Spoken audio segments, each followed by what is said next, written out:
In a world where shadows rule history, and truth is buried beneath blood and memory, there exists a war older than empires, fought not with armies, but with ideologies.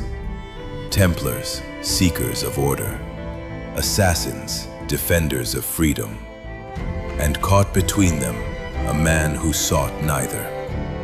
Edward Kenway, a pirate, driven not by creed, but by ambition, gold, glory, and the desperate need to prove he was more than the life he had left behind. From the burning decks of shattered ships to the hidden halls of secret orders, Edward's journey would pull him into a conflict he never truly understood, yet could never escape. This is not just a story of pirates. It is a story of power, of identity, and of a man standing at the crossroads of destiny. Because in the end, freedom has a price, and Edward Kenway is about to pay it.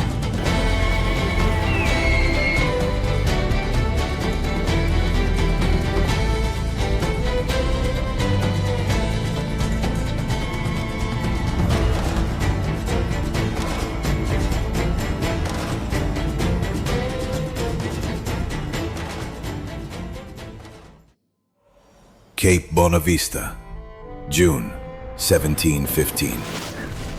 The sea burns with chaos. Cannons roar, wood splinters, men scream as ships are torn apart by the unforgiving might of the English Navy. Pirates, hunted, outmatched, broken. And in the heart of the storm stands a man, Edward Kenway, a pirate by circumstance, a dreamer by nature. This was not the life he had set out to live. Through the smoke and thunder of battle, through the rain of fire and shattered decks, Edward sees something. A figure, a man cloaked in purpose, moving with impossible speed, a blade striking from his wrist like a whisper of death. An assassin, swift, precise, unstoppable. In a single moment, the pirate captain falls. And then, silence. The assassin turns. Edward is next. But fate intervenes. A thunderous blast tears through the ship. Fire erupts, wood shatters, and in an instant, both men are thrown into the endless ocean below. His ship destroyed. His captain dead. And Edward Kenway left with nothing but the tide and destiny. But Edward's story did not begin with piracy. It began with a promise to return home, with gold in his hands and respect to his name, to win back the woman he loved, Caroline. We don't need a fortune. It's not about need, Caroline. I want food that don't make me sick. I want walls that hold back the wind. I want a decent life. How long would you be gone with these privateers? A year, I reckon. 2 at the most.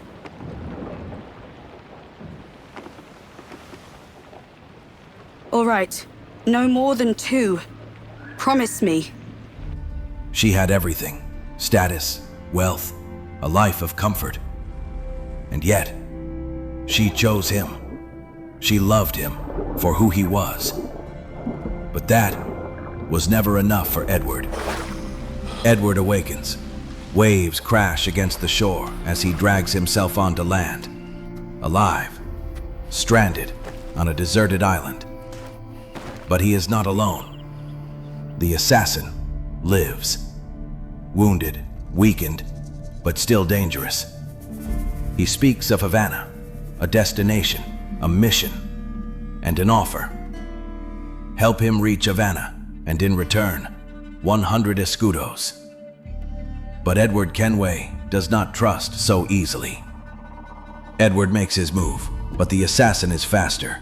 A pistol is drawn, a shot fired.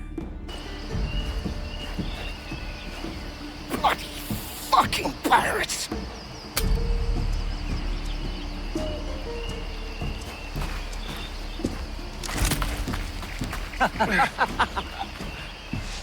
I'm on to you, Snakesby! The assassin runs into the jungle, but Edward gives chase. Through dense trees, over roots and stone, driven by instinct, by hunger, by ambition.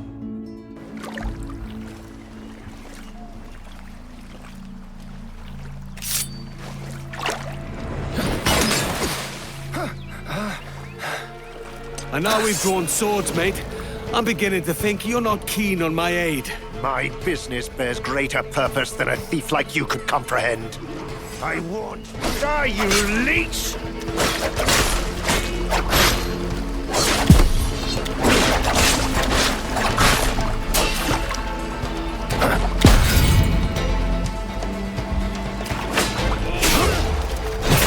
Until finally, steel meets flesh, and the assassin falls, dead. And with him, a new opportunity. Edward finds something far more valuable than coins. A letter, addressed to Duncan Walpole, from the governor of Cuba himself, Laureano de Torres y Ayala. A promise of reward for maps. Maps worth far more than 100 escudos. And in that moment, Edward makes a choice to become someone else. He takes the man's identity, dons his robes. Duncan Walpole is dead, and Edward Kenway takes his place. But the world does not wait. Gunshots echo in the distance. Edward follows the sound and finds a ship. Its crew captured, held at gunpoint by British soldiers. Once again, Edward acts. Blades flash, gunfire erupts, and one by one, the soldiers fall. A man, Stede Bonnet, a merchant far from home. A man who would soon become something more. Is that yours? It is my vessel, yes. But here lies its poor captain, and I have no art for sailing. I can pilot her myself, no mind. You don't mean to abscond with my ship, do you? I'm Duncan. What's your name, friend? Stede Bonnet. Well, Mr. Bonnet, let this stay twixt us. But I'm on a secret errand for His Majesty the King, God save him, and I must get to Havana with speed. Ah, that is a relief, sir. Havana is also my destination. Our ways lie together. Natural allies, then. You put me at ease, sir. To think I took you for a pirate when you first appeared. Did you? Yes. You have uncommon way of handling yourself. Quick and easy, if I may say. Gave me quite a fright. But all things considered, I think it's turned out to be a rather fortuitous day, hasn't it? Together, they set sail toward Havana. And as Edward steps onto the shores of a new world, still wearing another man's name, he does not yet realize he has just stepped deeper into a war he cannot escape.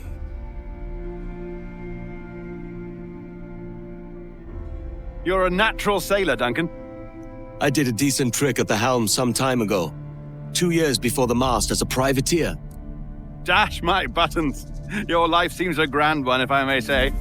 So full of adventure. How marvelous. I've seen my share of strangeness, aye.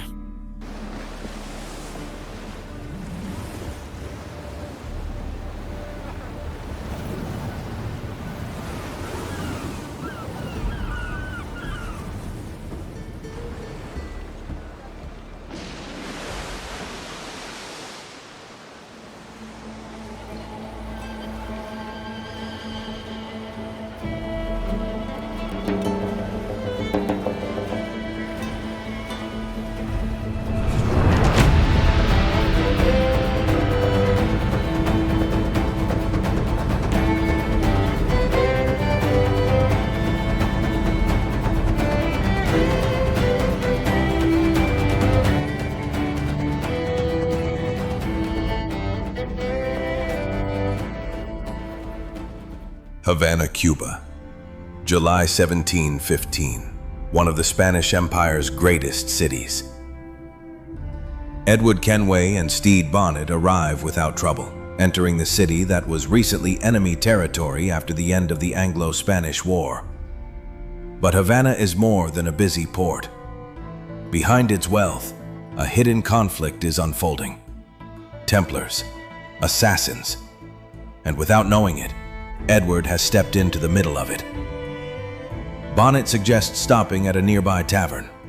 Inside, Edward is recognized by drunken sailors from Nassau. Take your time, I'll be just here. Fancy meeting no Welshman deep in Dago country. I'm English myself. Biding my time till the next war calls me to service. Lucky King George, having a piss pot like you flying his flag. Oi! Skulk! I've seen your face before. You's mates with them pirates down in Nassau. Shut your fucking gob or I'll fill it with shot, you hear me? Edward, is it? A fight breaks out. Swift, brutal. Edward wins, but the disturbance attracts the Spanish guards. Bonnet's cargo is confiscated, including Edward's maps and documents. Edward escapes while Bonnet is left behind. You're not leaving me! I'll catch you up! Pero Ingles!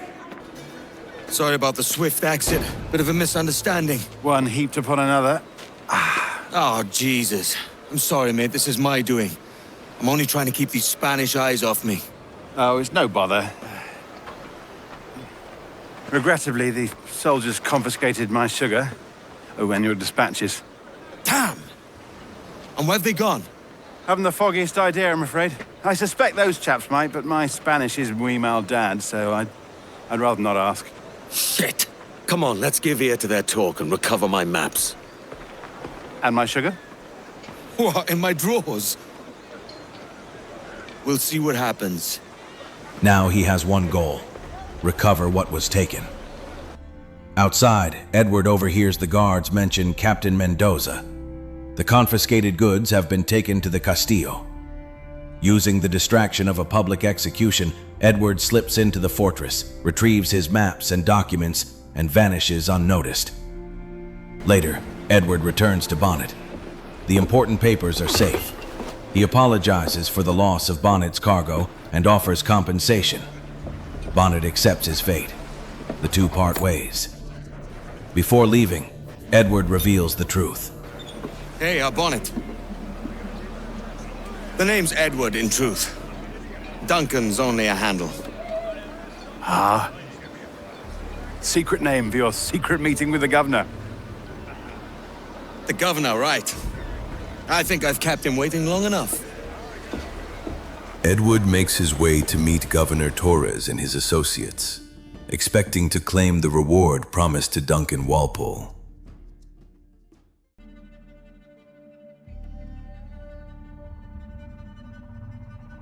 Good morning, sir. Would I be correct in thinking you are Duncan Walpole? I am indeed. I thought as much. Woods Rogers. A pleasure. The same. I must say, my wife has a terrible eye for description. I'm sorry? My wife. You met her some years ago at the Percy's Masquerade Ball. Ah, quite. She called you devilishly handsome. Obviously a lie to stoke my jealousy. Julianne, our guest of honor has arrived, Mr. Duncan Walpole. Ah. Julien Ducasse. I hope your conversion to our order is an honest one. I have no love for assassins, but even less for liars. Grandmaster Torres, Mr. Duncan Walpole has arrived. See. You were expected 1 week ago. Apologies, Governor. My ship was set upon by pirates. We were scuttled. I arrived only yesterday. Unfortunate. Forgive my caution, but were you able to salvage from these pirates the items you promised me? Yes, sir, I was.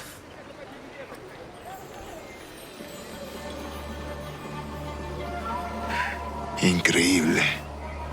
The assassins have more resources than I had imagined, but not nearly enough to deter us. It is a pleasure to meet you at last, Duncan. You are most welcome. Come, gentlemen. We have much to discuss.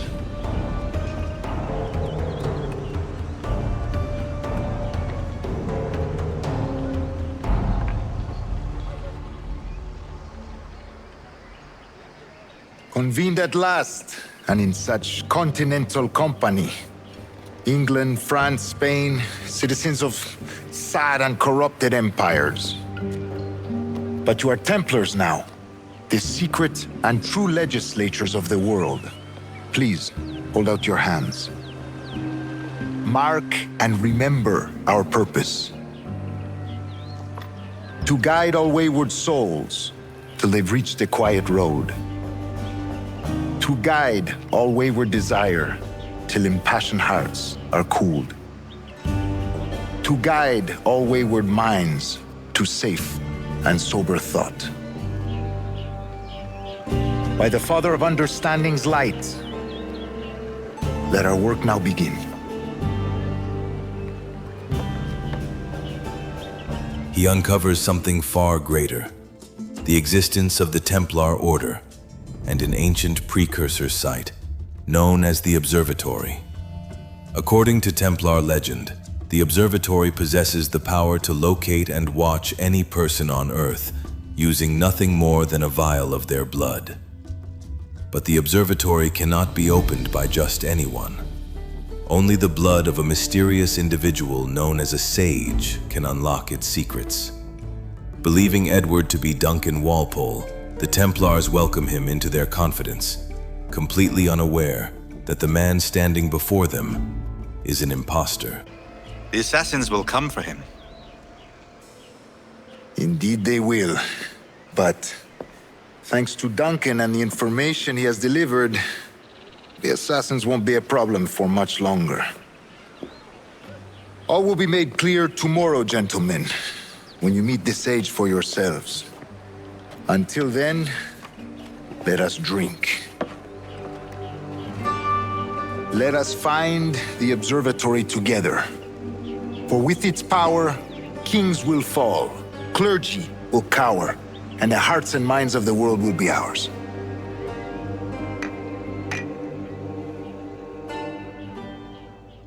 The next morning, Edward meets Governor Torres and the other Templars at the docks. There, he is introduced to a mysterious sage, Bartholomew Roberts. You recognize this, I think. According to old tales, the blood of a sage is required to enter the observatory. We have the key. Now we need only its location. Perhaps Mr. Roberts will be eager to provide it. Transfer him to my residence. Their mission? Escort Roberts safely to the governor's mansion. But before they can reach their destination, the group is ambushed by assassins. In the chaos, Roberts escapes. Edward fights off the attackers and eventually captures the sage, earning the reward promised to Duncan Walpole. Yet the payment is far less than Edward expected. Certain that Roberts knows more about the observatory, and believing that knowledge could make him a fortune, Edward decides to free him. Later that night, Edward secretly slips into Torres's mansion. But he arrives too late. Roberts is gone. His cell is empty. The guards are dead. As Edward searches for answers, he is suddenly knocked unconscious. When he awakens, the truth is out. The Templars know. He is not Duncan Walpole. What is your true name, rogue? It's,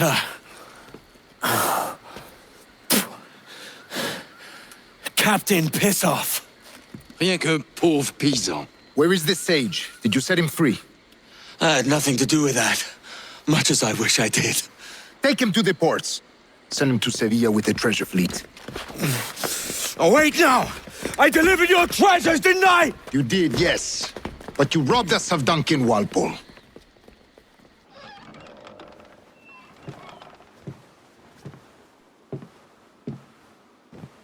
Edward. Ahoy, Dove. How are you feeling? No worse. Just a bit of nausea that won't let go. Have you been at the pub? I only had 1 pint to save up some coin so I could bring you this. Is it chocolate? Aye. It's from the Americas. I mixed it myself. Go on, have a taste. You see, as a privateer, I'll find all manner of novelties in the New World. We'll be the talk of Bristol. So, how's it feel to drink like a duke? Edward, my father is a merchant. I've had chocolate many times. Have you?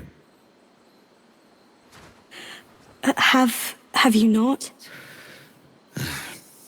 No. Go on then.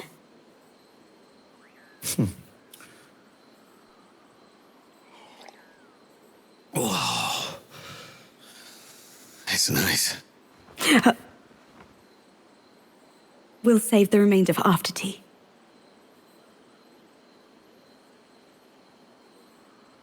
Oh, thank you, love. This was so very thoughtful of you.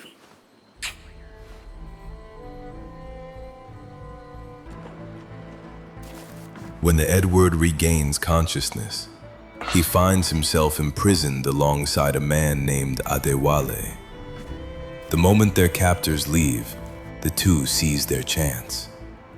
Breaking free from their restraints and reclaiming their weapons, they realize there is only one path forward. Free the remaining prisoners, seize a ship, and escape before the Spanish forces can react.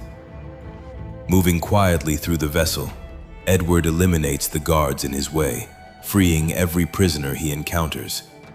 With each captive joining their cause, their numbers grow until they finally overpower the crew and take control of the ship. But their victory does not last long. A powerful hurricane begins to tear through the fleet, threatening to destroy everything caught in its path. Realizing the larger vessel cannot survive the storm, Edward and Adewale abandon it and take control of a smaller, faster brig, their only chance of escape. Through violent waves and relentless winds, they fight their way beyond the storm and survive.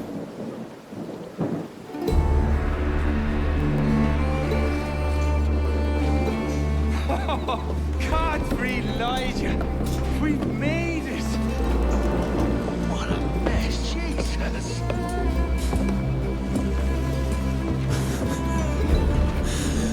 Oh, by God, we pulled this one straight from the teeth of Neptune. I'm Edward. Much thanks for your aid back there. Adewale.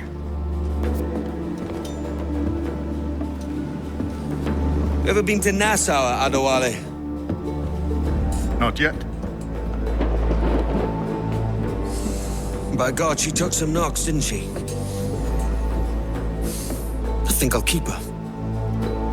All hands aft, lads! We're taking this one home! Rather than sell the ship, Edward decides to keep it. Impressed by Adewale's courage and ability, he appoints him as his quartermaster and gives the stolen brig a name. I'm calling her the Jackdaw. A sly bird I loved as a child back in Swansea. A dark little creature, no? With a ship beneath them and a new future ahead, Edward and Adewale set sail for Nassau, the legendary pirate haven of the Caribbean. There, they will repair the Jackdaw, gather supplies, and recruit a crew of their own. For Edward Kenway, this is not just an escape. It is the beginning of his life as a pirate captain.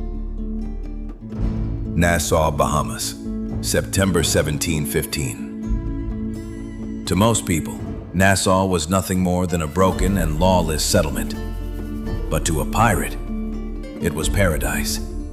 The island offered everything a pirate needed: a place without kings, a place without laws, a place where a man could truly be free. Edward already knew Nassau well, He knew the men who helped build this pirate republic: Edward Thatch, better known as Blackbeard, Benjamin Hornigold, and the mysterious James Kidd. Your friends have started without you. By God, you're a sight for salty eyes. Come you in and have a drink. Morning, all. Ahoy, Kenway. Who's this? Adewale, the Jackdaw's quartermaster. Jackdaw. You named your brig after a poxy bird.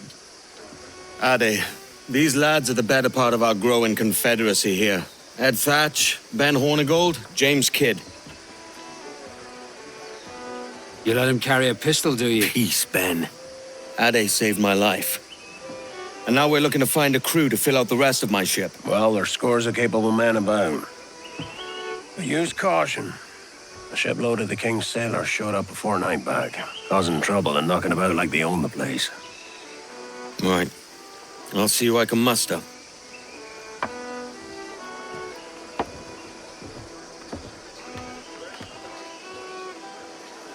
Send any men you find to the Jackdaw. I'll put them to work. Cheers, Ade. Did I hear rightly? Edward Kenway captains his own ship now. Aye, and he needs crew. It might be you can help him with that.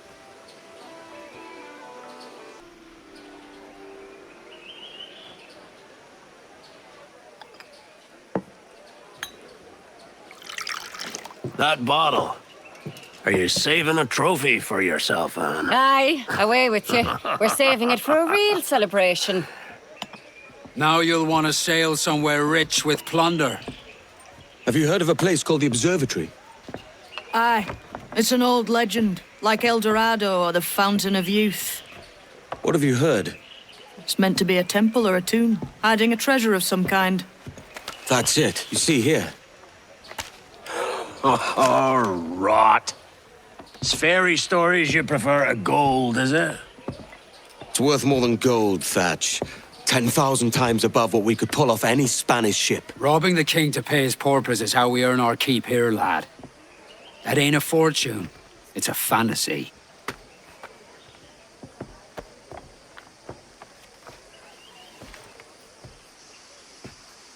Morning, Kenway. Not a bad-looking tinderbox you got there. You sound a bit green, Hornigold. Is it envy? Because mine's bigger than yours. No, I reckon it's this Jamaican funk. I prefer the Spanish stuff. So, you've got yourself a fancy brig now. Fine. Well, I'm gonna teach you how to sail her right. And how to take a prize the proper way. Thatch, we'll catch you up at the old fishing village. Aye. When they saw the Jackdaw and met its new captain, they recognized Edward's potential. But they also understood that commanding a ship required more than ambition. It required experience. Under their guidance, Edward began to learn what it truly meant to be a pirate captain. How to approach a target, how to board an enemy vessel, how to claim a prize. A ship was not simply taken. It had to be mastered. The crew, the sails, and the sea itself all demanded respect. Through blood, sweat, and hard lessons, Edward slowly earned his place among Nassau's most respected captains. Soon, the black flag would fly from the Jackdaw, a symbol of freedom, rebellion, and a life beyond the control of any crown. But Nassau's future was far from certain. Here's to our pirate republic, lads. We're prosperous and free and out the reach of kings, clergy, and debt collectors. Near 500 men now pledge their allegiance to the Brethren of the Coast in Nassau. Not a bad number. Truth. Yet we lack sturdy defenses. If the king were to attack the town, he'd trample us. Then let us find the observatory. If it does what these Templars claim, we'll be unbeatable. Not that twaddle again, Kenway. It's a story for schoolboys. I mean, proper defenses. Steal a galleon, shift all the guns to one side. Would make a nice ornament for one of our harbors. It will not be easy to steal a full Spanish galleon. Have you one in mind? I do, sir. And I'll show you.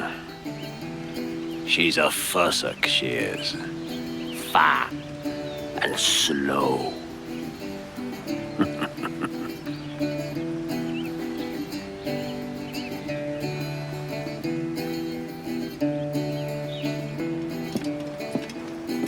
Captain, we've installed a furnace below deck and fortified the cannons for heated shot. It's deadly up close. The new shot won't travel far, so we'll still need to keep a good stock of round shot for normal range. Fine work, Quartermaster. Gentlemen, as is custom among our kind, we do not plunge headlong into folly on the orders of a single madman, but act according to our own collective madness. The object of our attention is a square-rigged galleon, and we want her for the advantage she'll bring Nassau. So I'll put it to the vote. All those in favor of storming this cove and taking this ship, stomp and shout aye! Aye! Those who oppose, whimper nay! Aye! Never was the King's Council so unified. On their next voyage, Edward and Adewale arrive at Great Inagua, an island controlled by the French captain and Templar, Julien Ducasse.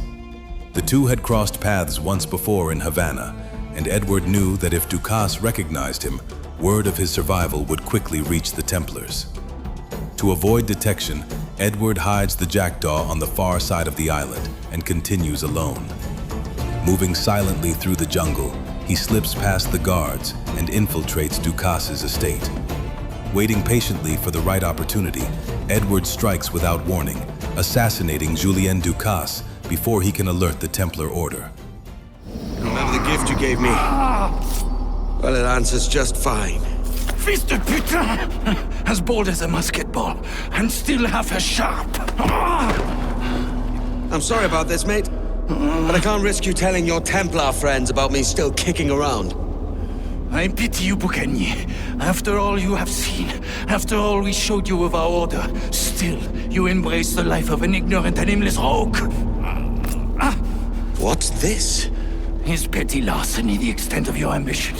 Have you no mind to comprehend the scope of ours? All the empires on Earth abolished, a free and open world without parasites like you. Que l'enfer que tu trouveras soit le fruit de ton insouciance.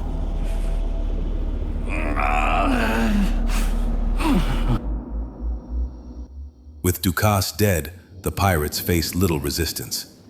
Thatch and his crew capture the Spanish galleon, securing a powerful warship to strengthen Nassau's defenses. But the victory brings more than a ship.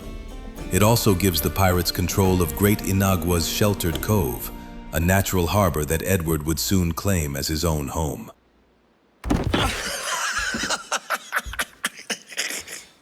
A despicable display. This tosspot is a ruined man, Caroline. Unfit for life on land, much less at sea. If he goes to the West Indies, it's you who'll suffer. Father! Father! Come, love. Up with you now. That old muckworm! He's wrong about me! I hope it's so. You believe me, don't you? Can you not see me? Standing out there on the deck of a ship that's sliding into port. And there I am, a man of quality. With 1,000 doubloons spilling from my pockets. Like drops of rain. I can see it.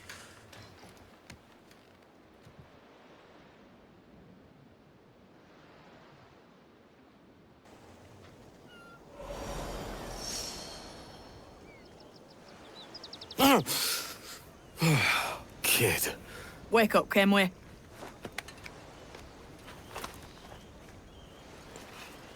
What's Thatch about? He left this morning with the galleon. As faith, we'll discover a good use for this old cove ourselves. Aye, we'll make something of it in time. We could keep a fleet here if we liked. And with a bit of fixing up, it'd be a decent place to call home. Might even convince my wife to come one day. You're married, are you? In God's eyes, I am. She left me some time ago. Even so, keep that fact hid away.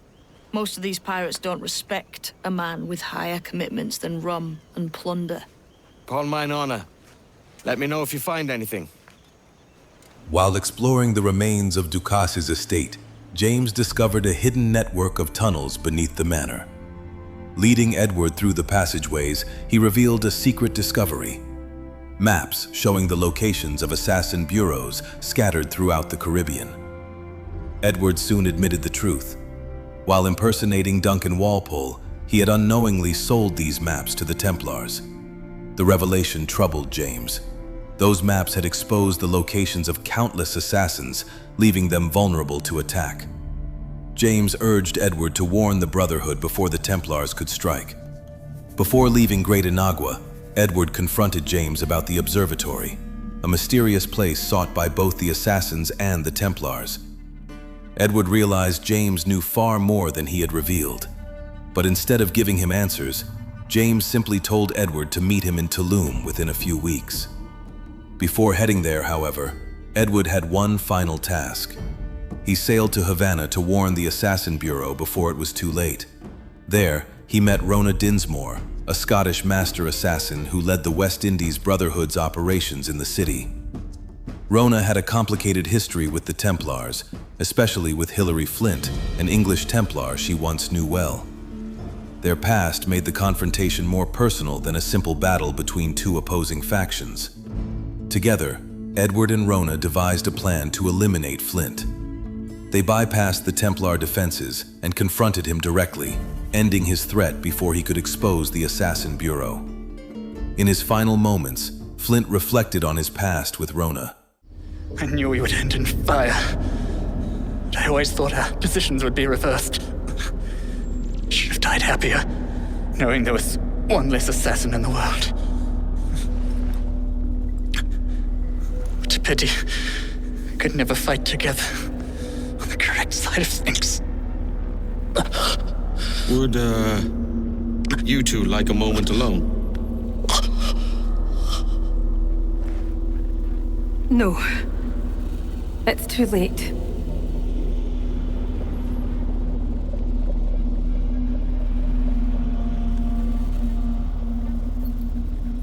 Take it. His charm's all used up. Let the memory of him be locked away for good. With Hilary Flint defeated, Edward's mission was not yet over. His next destination was the Cayman Islands, home to another assassin bureau, led by the Taino master assassin, Opia Apito. Edward warned Opia that a Templar agent carrying one of the Templar keys was hunting her.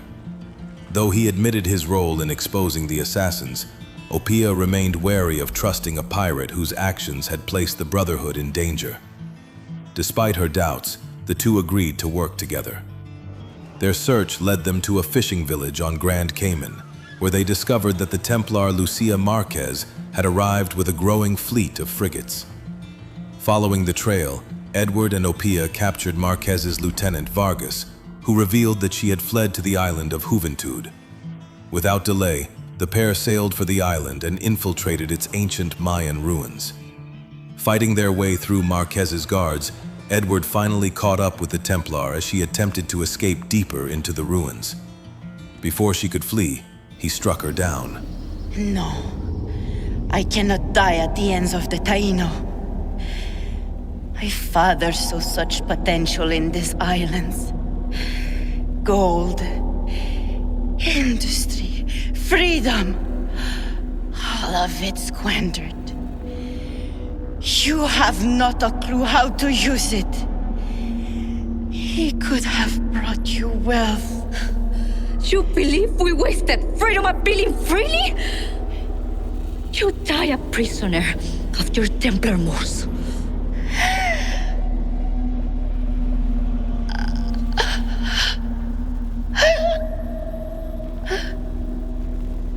Let's not argue with a dead woman.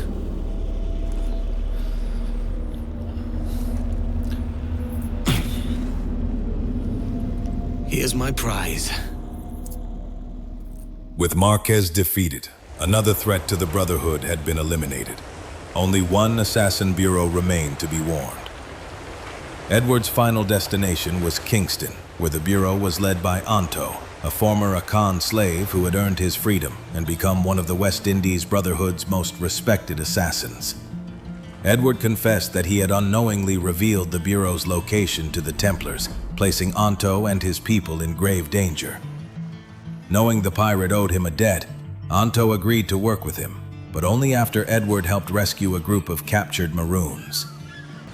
Following the trail of Templar patrols, Edward located the prisoners, and together they launched a daring rescue, freeing Anto's allies from captivity. Although the Templar key they sought was nowhere to be found, their alliance continued. Soon after, the Brotherhood's bureau came under attack.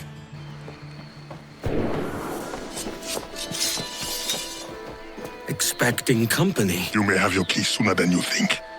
Help us defend the Bureau. The men we freed will help.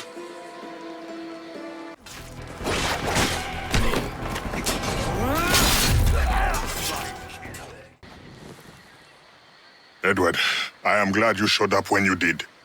I'm sorry I have no key to give you, but... No, the key can wait. Whoever did this, I want to teach them a lesson.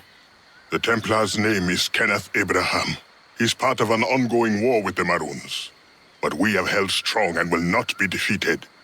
And Edward had finally begun to repay the debt created by his own mistakes. Edward finally turned his attention back to James Kidd and the mystery of the observatory. He set sail for Tulum. There, among the ancient Mayan ruins, Edward would finally uncover the truth behind the secret that had brought the Assassins and Templars into conflict for centuries. Edward arrived at the hidden city of Tulum. Instead of the answers he had expected, he found himself standing before Tabai, the mentor of the West Indies Brotherhood. We're onto something. I can feel it. Captain Kenway? What is the assassin, Duncan Walpole? Dead and buried. After he tried to kill me. We are not sorry to see him gone, but it was you who carried out his final betrayal. Why? Money was my only aim. Should I find comfort in that? You murdered our brothers and sisters in Havana. He has the sense, Mentor.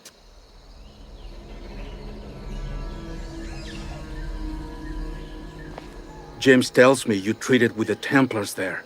Did you see the man they called the Sage? Aye. Would you recognize his face if you saw it again? I reckon so. I must be certain.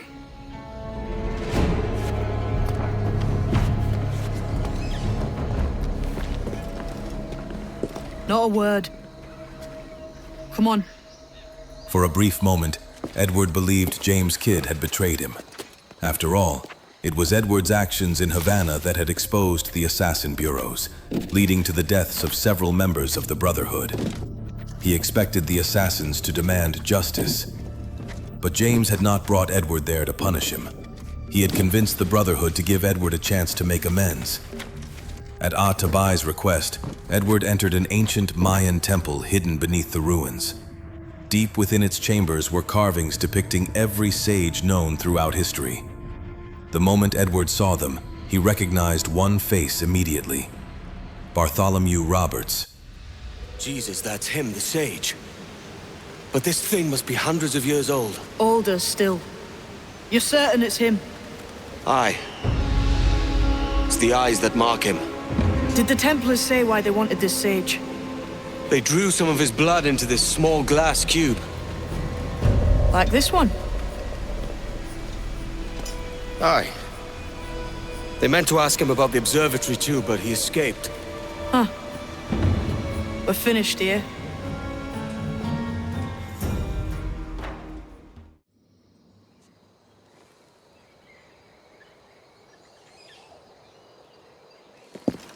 Quiet.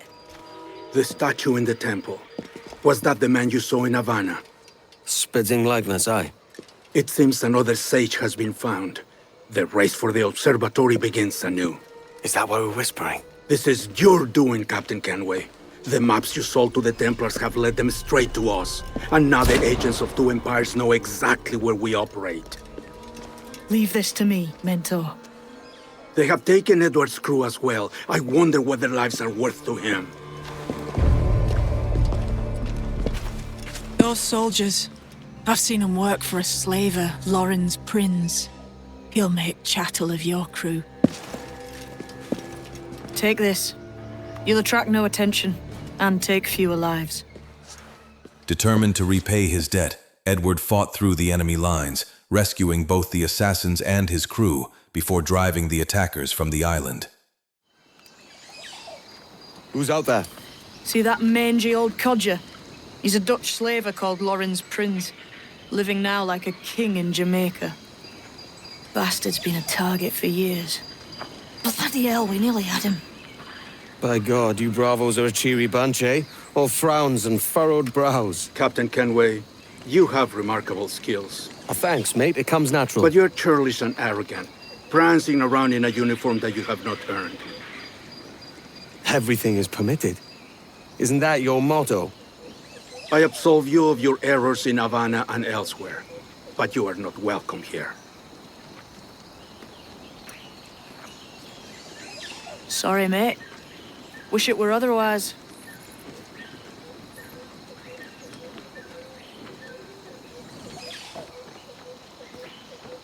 Cheery bunch of mates you've got. You deserve scorn, Edward. Prancing about like one of us, bringing shame to our cause. What is that? Your cause? To be blunt, we kill people. Templars and their associates. Folks who'd like to control all the empires on Earth. Claiming it's in the name of peace and order. Sounds like to cast his dying words. You see? It's about power, really. About lording over people. Robbing us of liberty. That another message from one of your friends? Aye. I'll show you. Edward was forgiven, but he was not welcome in Tulum. Nassau, Bahamas, January 1717. So this is the new Libertalia, eh? Stinks the same as every other squat I've robbed this past year. Oi, oi. Why the long face? You've fallen in love? With your blouse. You're welcome to Nassau, gents. Everyone is that does their fair share. Fair share? What is this, a fucking monastery? We was led to believe that Nassau was a place where men did as they pleased. Safe keeping others from doing the same. Aye. Captain Thatch, as I live and breathe. What is this magnificent muzzle you've cultivated, eh? Why fly a black flag when a black beard will do? What brings you two gents this far north? The word is, Cuban governor himself is fixing to receive a mass of gold from a nearby fort. Until then, it's just sitting there, itching to be took. Governor Torres himself, eh? Sounds promising. Welcome to Nassau, Captain Vane. Mr. Rackham. Now, where can a man find a bit of rough? Do you know what I mean?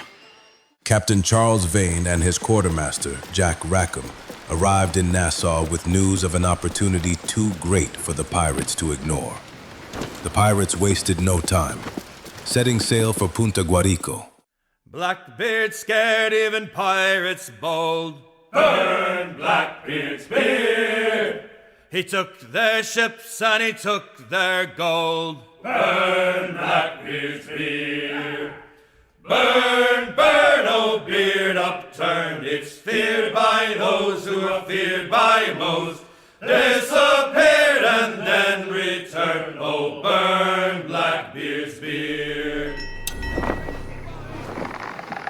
So, what'll you do with your share of the gold we take from Governor Torres? Return to Africa, prince among men? I cannot return to a place I've never been. I was born in Trinidad. A slave from my first breath. Ah. But wouldn't you feel, I don't know, more welcome there? As you might feel more welcome in Paris. Fair point. With this skin and this voice, where can I go in the world and feel at ease? This country here is my best chance. This country called Jackdaw, where I know the names of all citizens and they know mine, and we work together. Not always out of love, but to keep our country afloat. I think I understand ye. Let's take her then. For the citizens of Jackdaw! They launched a daring assault on the fortress. They silenced its cannons, stormed its walls, and fought their way to the commander's quarters, where they captured Torres alive.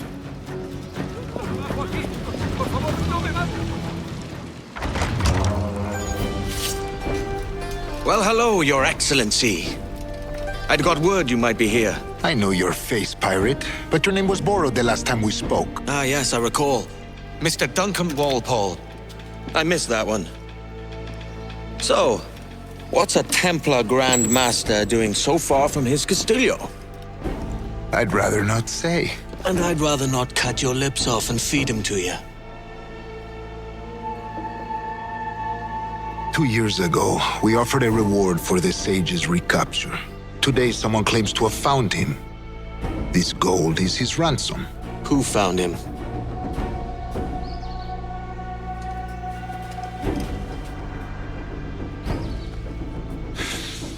A slaver by the name of Lawrence Prince. He lives in Kingston. We like this story, Torres. And we want to help you finish it. But we're going to do it our way. Using you and your gold.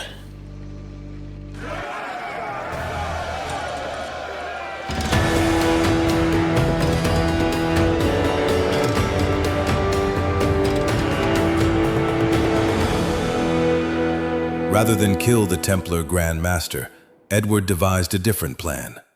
He would use Torres as bait. The trail led Edward to Kingston. There, he secretly followed Torres and Prinz through the city, hoping they would lead him to the elusive sage. But Edward wasn't the only one hunting them. Here's how it goes. Torres meets with Prinz, carrying a portion of the ransom, saying the rest is close behind. When we see the sage, you bring in the rest of the gold, make the swap, and get out. I'll be watching all from close by. No, Kenway, you run this scheme alone, at the risk of losing the faith of your crew. It makes me ill to think of you bartering with that wretched slaver. Come on, mate. Once we have the sage, we'll all be rich. Not if young Master Kidd gets to him first. Kidd? Jesus. That lad's here to kill him.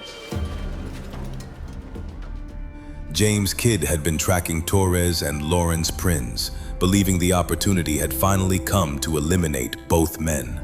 He moved in to strike. Edward stopped him. Killing them now would only destroy his chance of finding Roberts. With the confrontation interrupted, Torres and Prinz managed to escape. Damn you, old scratch! Keep your natty hands off me! I can't let you kill those men, kid. Not until I found the sage.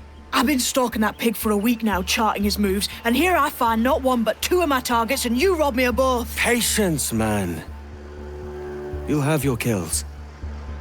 When I locate the sage, you're helping me take Prinz. Got that?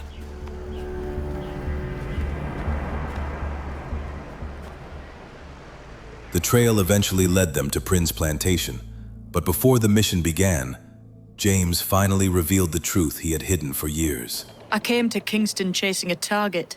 Getting pissed ain't a priority. We could work together on this, you know. It's Lawrence Prince you're after. I want his prisoner. We're after the sage as well, Edward. Careful who you cross. May the best man win. There's guards patrolling that property from end to end. Looks to me like they use bells to signal trouble. See there? We'll want to disable those before pushing too far. With so many men about, we can't rely on stealth alone, so I'll do what I can to distract and draw their attention, giving you a chance to cut them down. Ready? Your name's not James, is it? Not most days. Come on.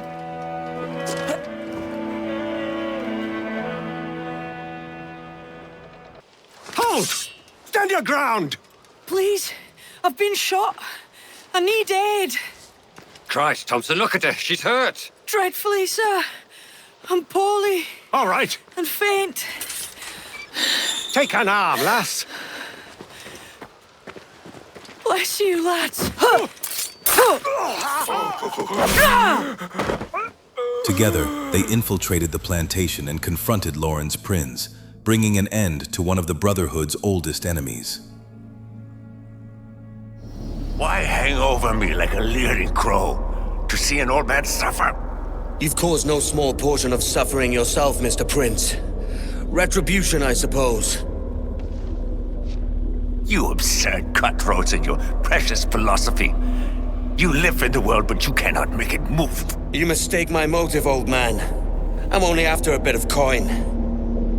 As was I, lad. As was I.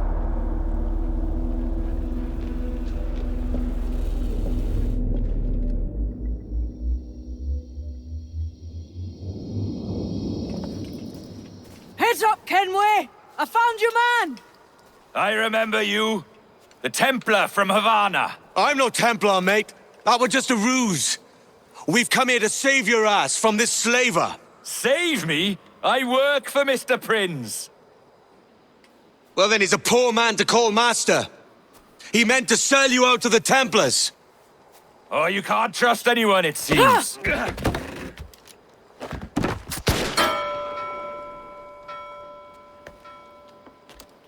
Roberts! Mary managed to break free, but once again, Roberts vanished before Edward could reach him. For the second time, Roberts slipped through Edward's grasp, and with him, the mystery of the observatory remained just out of reach. Lost your man again, did you? Aye. Roberts is a devil with a queer aversion to kindness. I suppose that's two men I've lost today. So, what's your real name, lass? Mary Reed to my mum. And them I call friends. But not a word of it to anyone. Or I'll unman you as well.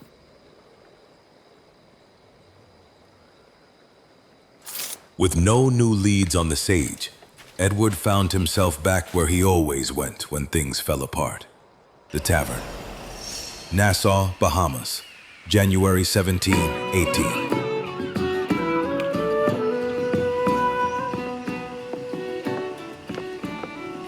Another? A rum flip this time. And where'd I find fresh eggs in this wretched town?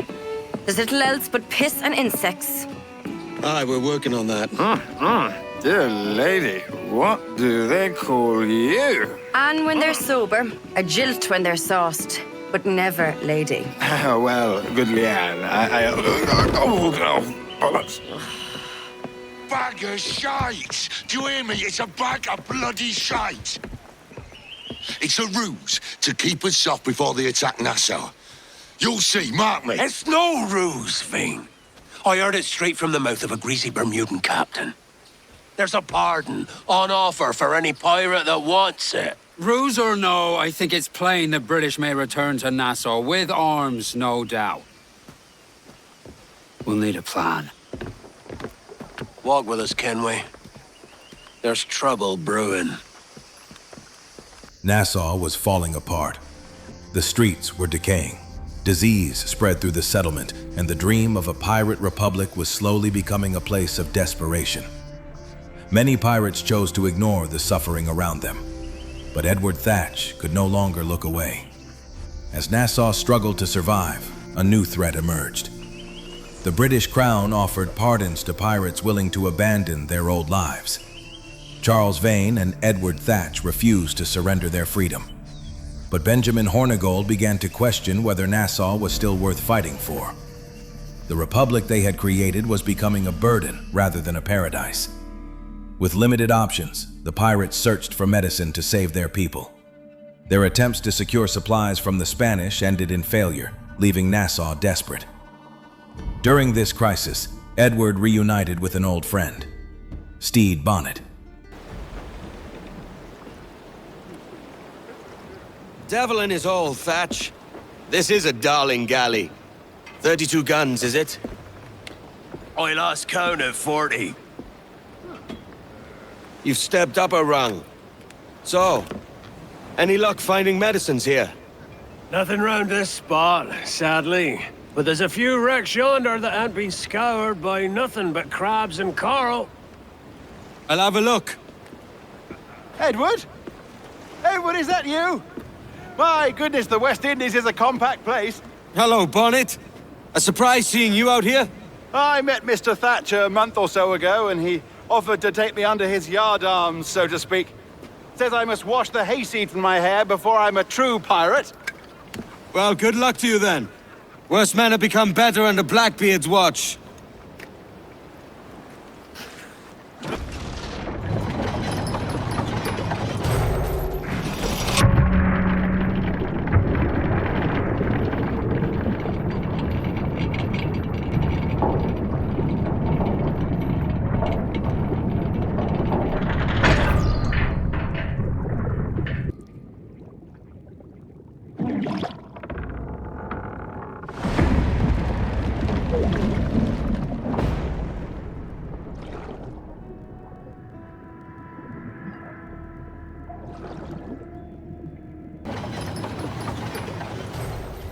Ahoy!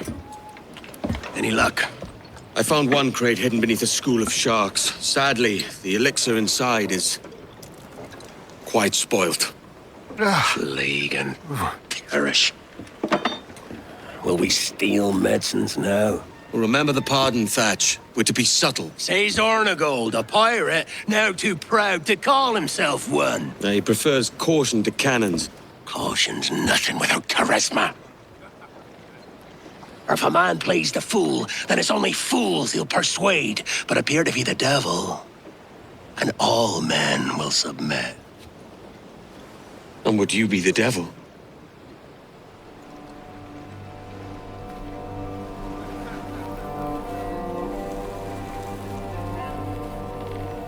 For an audience, aye. It's all a big show. Give your quarry something to fear. Some hellish thing from a fever dream. And men will drop to their knees, pleading for their lord before all else. Oh, God. Looks fine. Of course it does.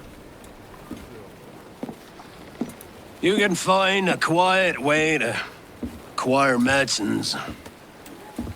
Tell me soon. Otherwise, I'll handle it myself. Blackbeard refused to wait. Against Hornigold's wishes, he attacked a British man-of-war, capturing the vessel and recovering much-needed medicine. But even that was not enough. The supplies carried the mark of Charlestown. If Nassau was to survive, they would need more. Driven by desperation, Blackbeard took matters further than anyone expected. He seized hostages from Charlestown, risking open conflict with the British Empire itself. Are you not loved, Dawn? Are you not wanted by your wives and families and countrymen? How else to explain your government's complete disinterest in your well-being? Hostages for medicines! These were my only terms. And yet, 6 days of pure fucking silence.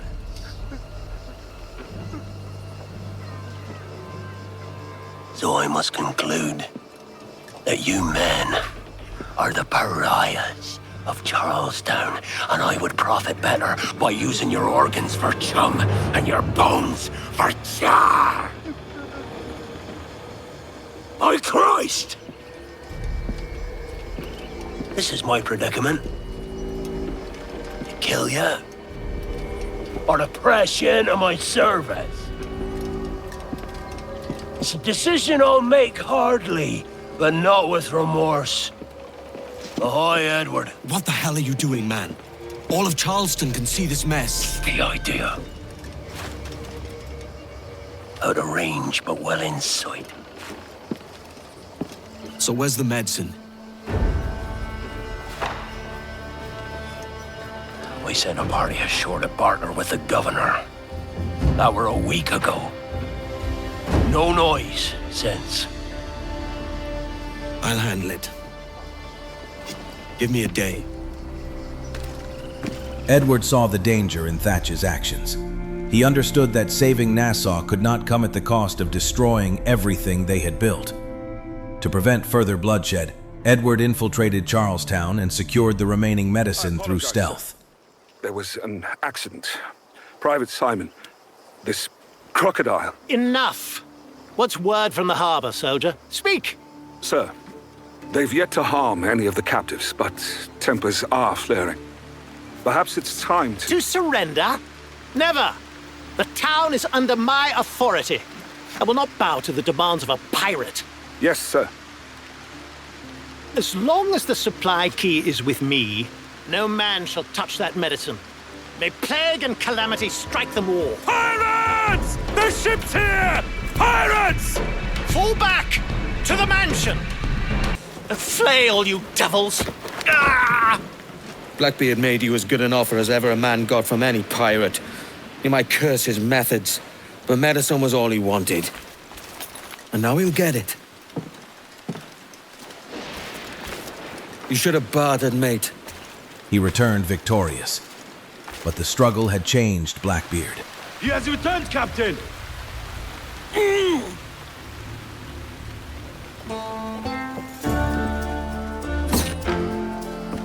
What's the take? 2 crates, and the means for mixing additional doses. That's right thinking, precious little of that these days. You hear that, Mr. Rags? My young friend returns with offerings and so saves your scrawny neck. Will you not thank him? You should quit these waters, Thatch. The governor, he's bound to muster more soldiers. You go on ahead. I got some business in the north. You're done, aren't you? Giving up on us? On Nassau? Look, lad. I'm late into my 4th decade on this earth. And if I don't find some means to make the 5th quiet and cozy voyage, I'd rather sink to the devil's doorstep than call myself captain another year. We'll meet again, lad. In this world. Or the one below. Hey-o, Bonnet! Flying your own flag at last! Yes. Yes, Blackbeard cut me loose, sadly. Time to have a go at this myself. Well, that's grand. Yes, it's for the best, I think. I should have some wild stories when next we meet. Edward! Your constant friendship has been my most treasured find on these seas. Well above gold and silver and rum, I prize the courage you have inspired in me this year. Thank you, sir. A fair good morrow to you.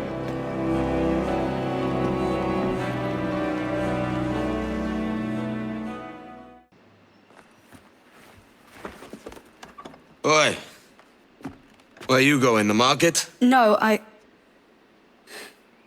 My parents have asked me to come live with them, and I'd like to. Oh, what do you mean, live with them? You live here with me. I'm sorry, Edward, but my father is right. You had a decent wage when you worked the farm. Why can you not be satisfied with that? With me? Decent wage? That job was near as, damn it, to robbery. You want to be married to a peasant the whole of your life? All right, Edward. All right. You leave now, Caroline. You'll never know what's coming to us. Caroline! Caroline! mine!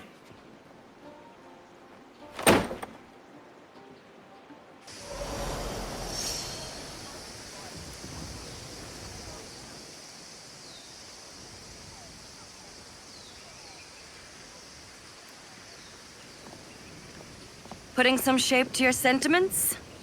Just a short letter home.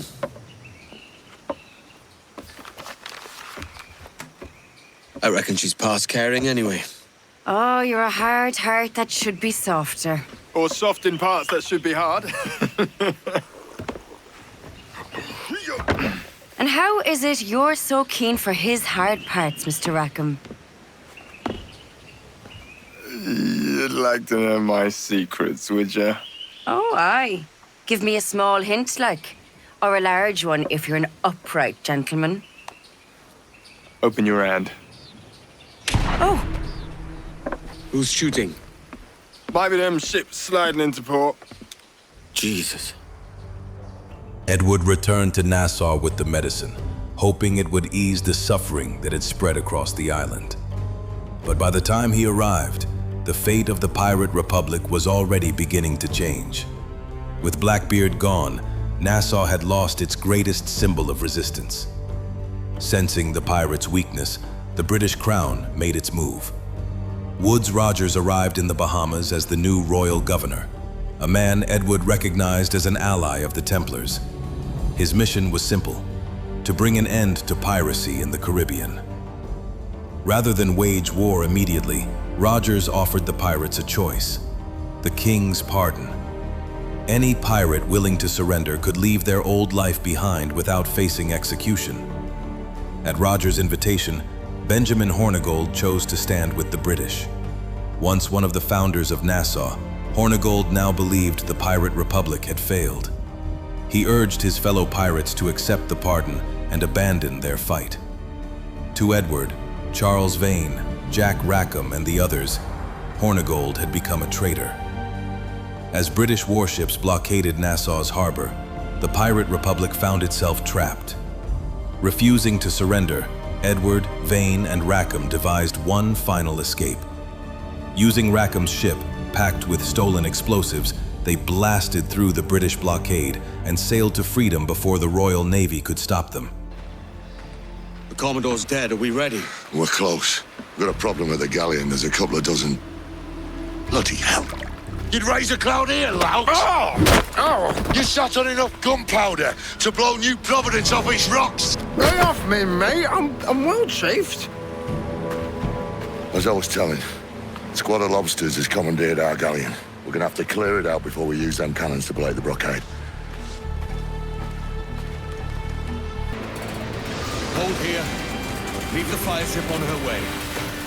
Faith, lads! Kick off now before she blows! We have to hold fast to the forces of blockade.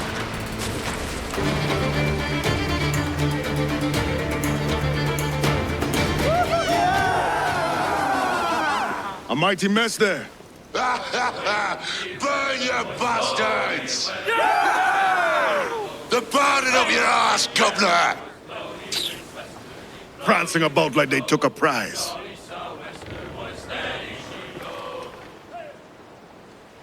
As Nassau disappeared into the distance, one thing became clear. The Golden Age of Piracy was coming to an end. But Edward Kenway was not ready to let it die. Not yet.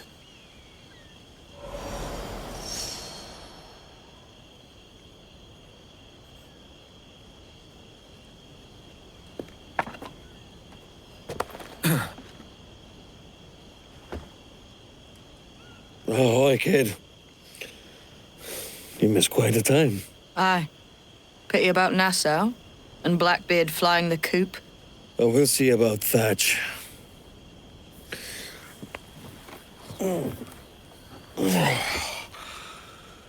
Vane's off to see him now, and I'm following soon. This is what's left of your experiment in democracy. Aye. We do as we please here, and we take our time doing it. For Christ's sake, Edward. Don't anything but the stink of riches wrinkle your nose. What's got into you, man? Reality, mate. Reality. There was a fire. See that you ain't pulled into the drink by this drowning rat. Oi! I've lived longer than most men who trod this path.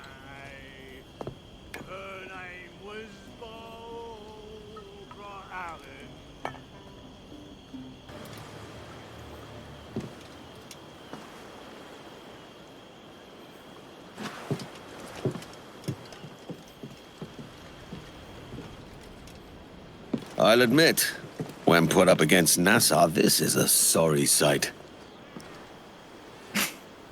And you think Blackbeard coming here will change things? We'll be the terror of every captain, merchant or navy. Try to resurrect Nassau and you'll lose her all over again. There's not enough of us left. We know who our enemies are now. Things will be different this time. That's what I'm afraid of. With Nassau fallen, Edward had only one place left to go: North Carolina. If anyone could still keep the pirate dream alive, it was Blackbeard. When Edward finally found him, Edward Thatch was celebrating his retirement. After years of war, plunder, and bloodshed, the infamous pirate had chosen to leave that life behind.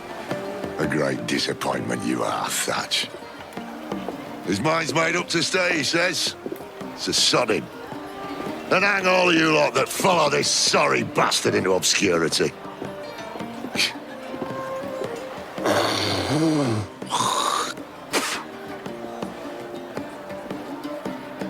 A man's a prick.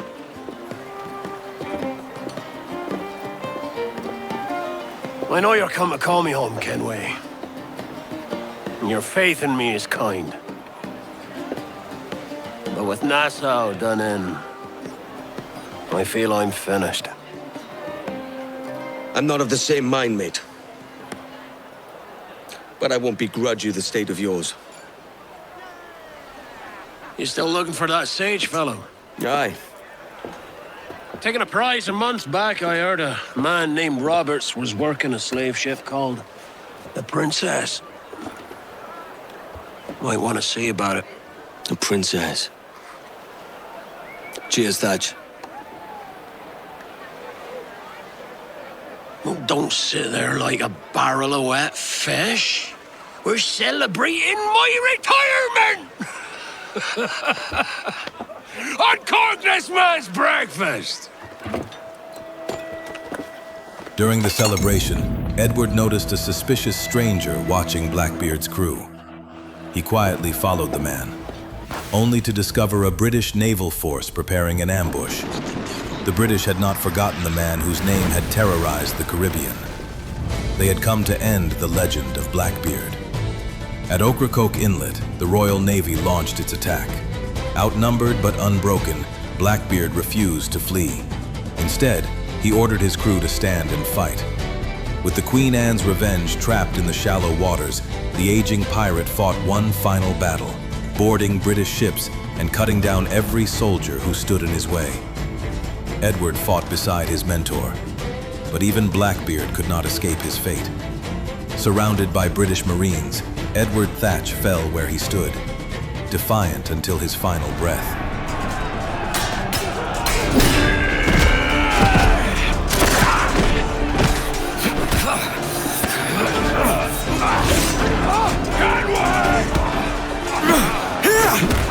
In a world without gold, we might have been heroes!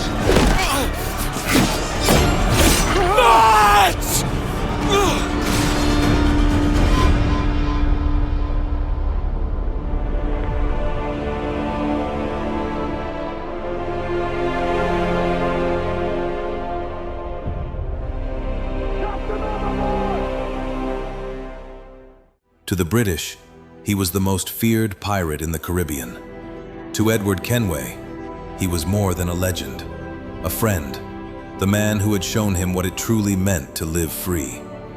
With Blackbeard's death, another piece of the Golden Age of Piracy died with him, and the Caribbean would never be the same again.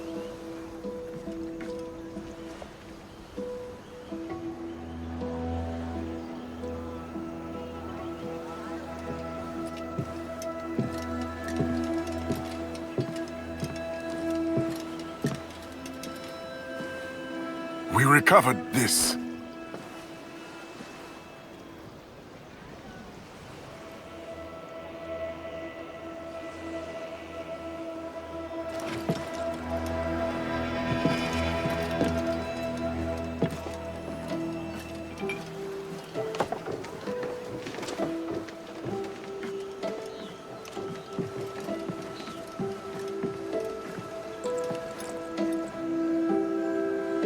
We lost Edward Thatch this night. But Blackbeard yet lives. He lives in the nightmares of governors. He lives in the fearful tales told by officers, and he lives in the heart of every pirate who wants only to be free. He will not be forgotten. Not now. Not ever.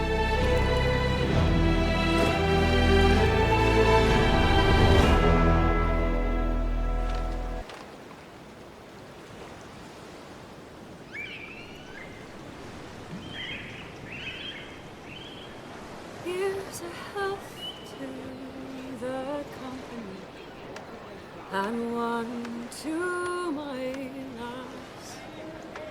Let us drink and be merry, all out of one glass. Let us drink and be merry, all grief to refrain. For we may or might never all meet here again.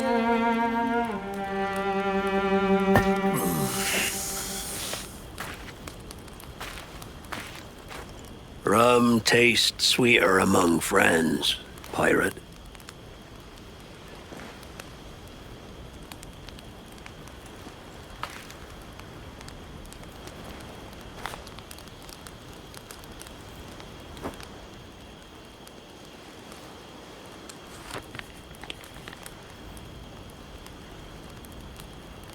At it again, Kenway.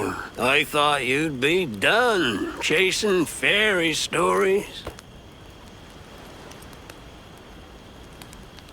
Not yet. The man who had shown Edward the true meaning of freedom was gone. But before his final breath, Blackbeard left Edward with one last clue: a slave ship known as the Princess. A vessel connected to Bartholomew Roberts, the Sage.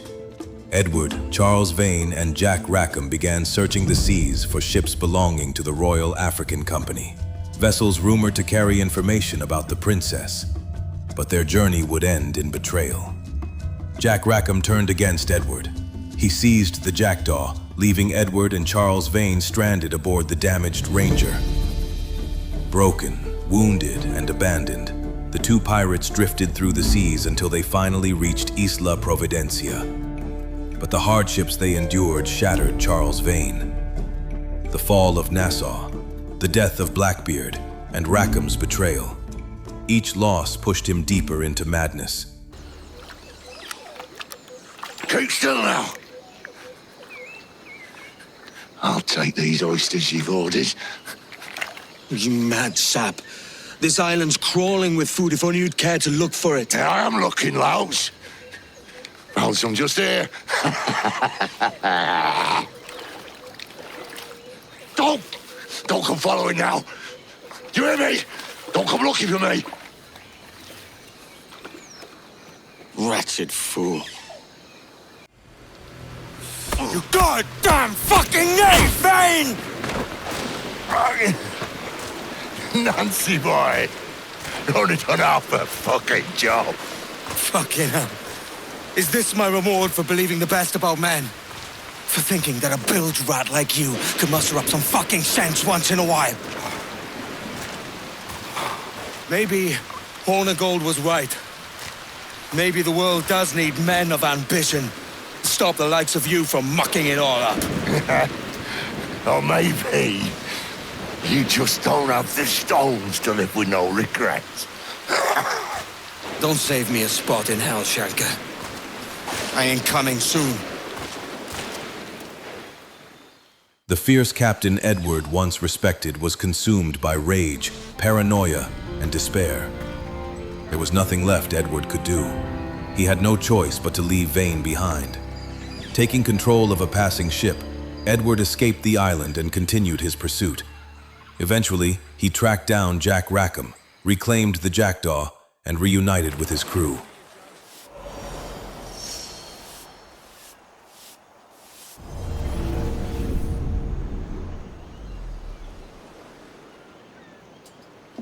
Stealing a fishing schooner single-handed. Damn canny, Captain. As is taking back my brig from this pillock. Once again, I thank you both. This Billy Huff didn't last 2 months with your ship before he came limping back to Nassau.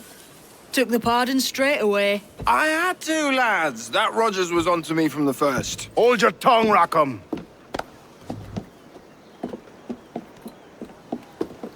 So what now? Still chasing your elusive fortune? Aye, and I'm close. I've heard the Sage is sailing out of Kingston on a ship called the Princess. Put your ambition to better use, Kenway. Find the Sage with us. I've no stomach for you and your mystics, Mary. I want a taste of the good life. An easy life. No one honest has an easy life, Edward. And it's aching for one that causes the most pain. All right, Rackham. Back to retirement. With his ship restored and his mission renewed, Edward continued the search for the Sage. The trail finally led him to Kingston. There, Edward discovered that Benjamin Hornigold and Woods Rogers were working with Laureano de Torres, still hunting for Roberts. If you don't mind me asking, sir, what's the meaning behind these blood samples we're taking? Torres tells me that blood is required for the observatory to properly function. How do you mean, sir? If one wishes to use the observatory to, say, spy on King George, then one would require a drop of the King's blood to do so. In other words, a small sample of blood gives us access to a man's everyday life. Does Torres mean to spy on me, then? For I've just given him a sample of my blood. As have I, Captain Hornigold, as will all Templars. It is a measure of insurance. And trust, I reckon. Yes, but fear not. Torres has shipped our samples to a Templar safe house in Rio de Janeiro. We will not be the observatory's first subjects, I assure you. Aye, sir. I suppose it's a small price to pay for what the Templars have given me in return. Precisely. Come then. We will not keep the Grand Master waiting. Where are we to meet him? The docks. They're not far. Sir, the reinforcements have arrived.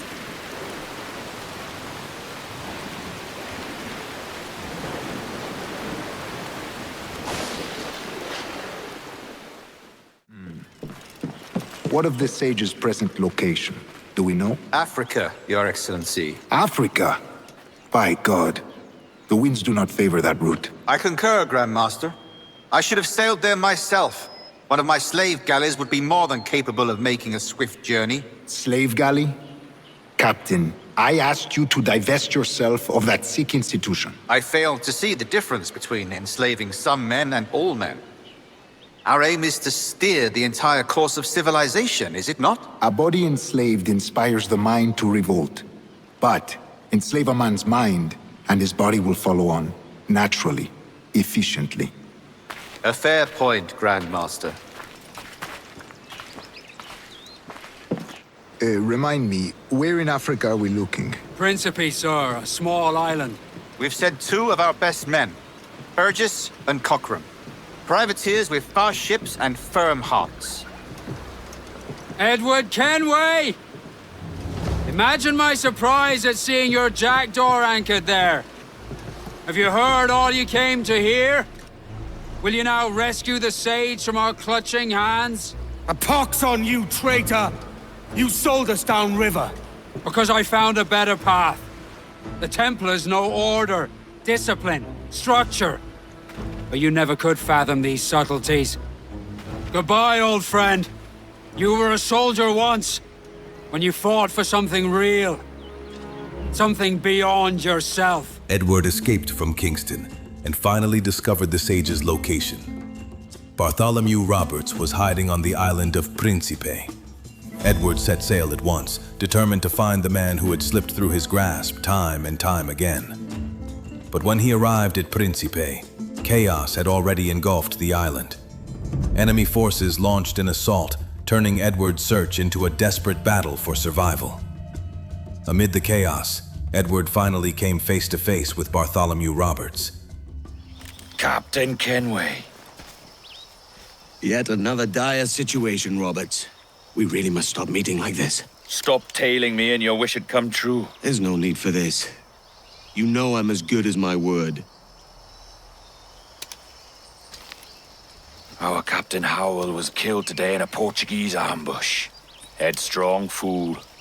I warned him not to go ashore. It was orchestrated by the Templars Burgess and Cockram. The same sort that took you to Havana. Ah, I see now there is no escaping the Templars' attention, is there? I suppose it is time to fight back. I do like the sound of that. And I know just how I'll do it.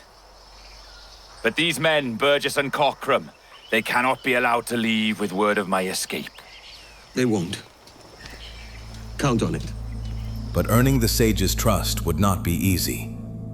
To prove his loyalty, Edward hunted down two of Robert's enemies, Josiah Burgess and John Cockram. Only then did Roberts begin to believe that Edward was worthy of his trust. For I have dipped my hands in muddied waters, and, withdrawing them, find 'tis better to be a commander than a common man! Ah! Oh, man. You flatter me with your persistence. I'm looking for the observatory. Folks say you're the only man that can find it. Folks are correct. Despite my distaste for your eagerness, I see in you a touch of untested genius. I'm Bartholomew Roberts. Edward. I've no secrets to share with you now.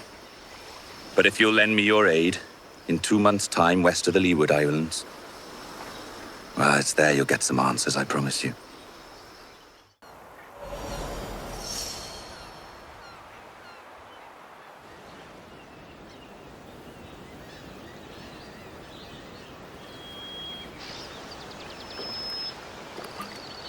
It's funny that. With scurvy, the fix is more pleasant than the cause.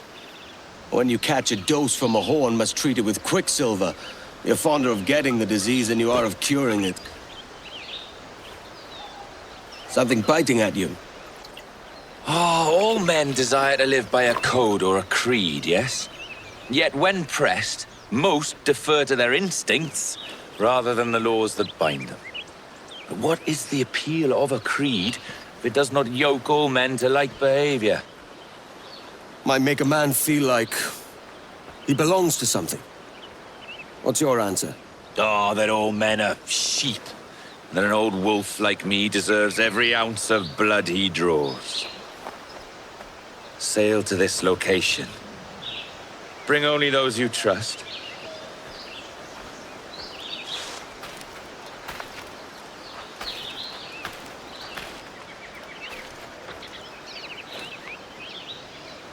Ah, Captain Kenway. Shall we use your ship for this next scheme or mine? I'd first hear the details before deciding. Oh, it's a small gambit. This fount of information has just told me that a nearby galleon contains the treasure I seek. For his sake, I hope he's right. You've thought this plan through? Indeed. Using this man, we'll acquire a Portuguese flag, which will get us as close to our target as possible. It's a very simple idea, if you follow my orders to the letter. The Jackdaw, then. Excellent. The sage finally offered Edward the chance to enter the observatory. But first, they needed something essential. A collection of mysterious blood vials held by the Portuguese fleet. Together, Edward and Roberts launched an assault on the fleet and secured the vials. Here's my prize! Ah, the Templars have been busy, I see. Lawrence Prince's blood. Useless now. Woods Rogers, Ben Hornigold, even Torres himself.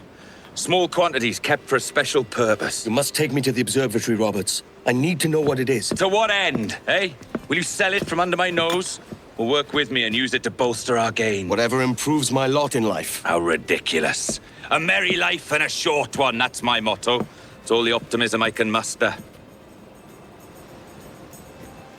All right, Captain Kenway. You've earned a look.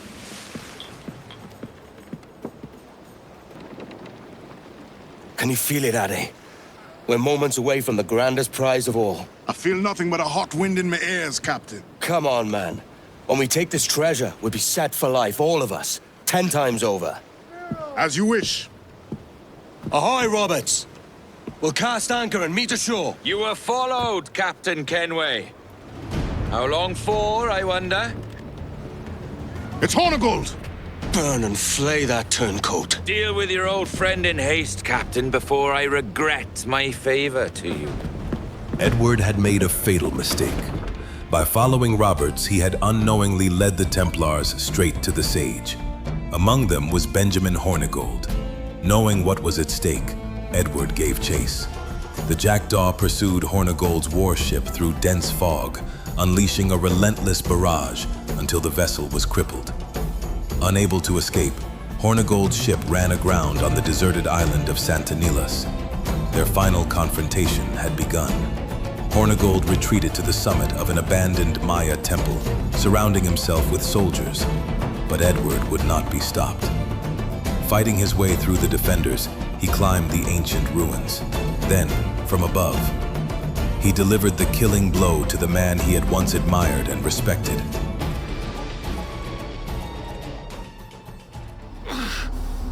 You could have been a man who stood for something. But you've a killer's heart now. With nothing but metal to show for all your blunders. Damn sight better than you, Ben.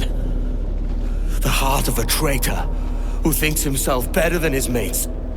Aye, and proven true. What have you done since Nassau fell, huh? Nothing but murder and mayhem. You flew in with the very kind we once hated! No! These Templars are different. I wish you could see that. But if you continue on your present course, you'll find you're the only one walking it. With the gallows at its end.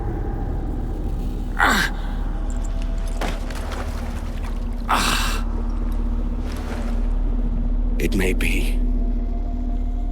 But now the world has one less snake in it. And that's enough for me. With Hornigold defeated, Edward's journey was nearing its end. The dream he had pursued across the Caribbean was finally within reach. Edward sailed to Long Bay, on the northern coast of Jamaica, where he reunited with Bartholomew Roberts. We're rich when we're at home, boys, we're rich when we're at home. That's where we want to be, boys at home across the sea. I'll take your silver, I'll take your gold, but where would I ever want to grow old? At home across the sea. We're rich when we're at home, boys, we're rich when we're at home. That's where we want to be, boys at home across the sea. John's got a lady, Jack's got a wife. There they are living the perfect life at home across the sea. We're rich when we're at home, boys, we're rich when we're at home. That's where we want to be, boys at home across the sea. The perfect booty, the perfect heist. I would have all of it sacrificed for a home across the sea.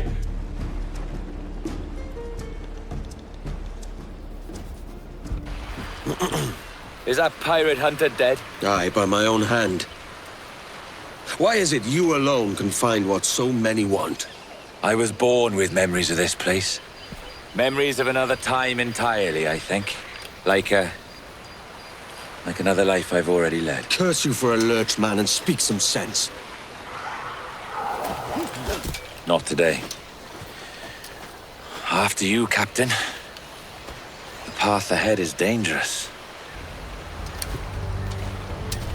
The ancient site was protected by indigenous guardians, and their presence made it impossible for Robert's crew to advance. Roberts turned to Edward. He needed him to clear the way. But Adewale sensed something was wrong. After everything they had witnessed, he no longer trusted Roberts. The sage's calm words and ruthless actions convinced him that something darker was hidden beneath his promises. Adewale warned Edward not to continue, but Edward refused to listen.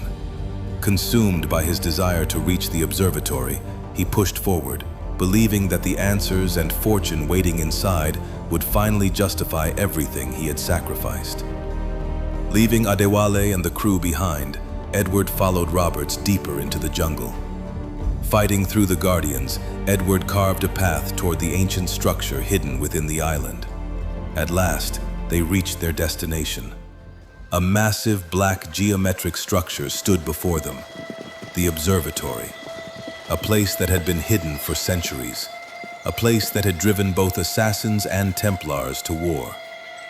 As the entrance opened, Roberts revealed the truth behind his plan. And the door opens after almost 80,000 years. Jesus, Roberts! Have you gone mad? Quite the contrary, Edward. These wags would have gone mad at seeing what lies beyond this gate. But you... I suspect you're made of sterner stuff. Now, pick up that chest and carry it hither. Yet he continued forward. The observatory was finally within reach. Together, Edward and Roberts entered the heart of the ancient structure.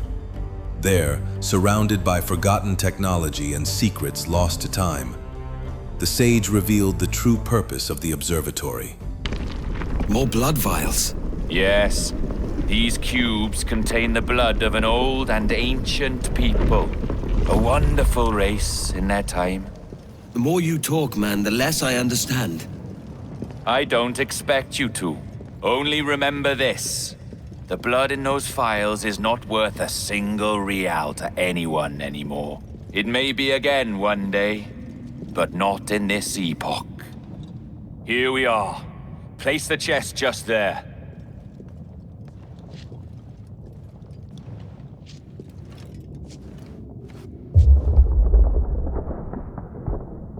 What's that noise? Ah, yes. A security measure. Just a moment.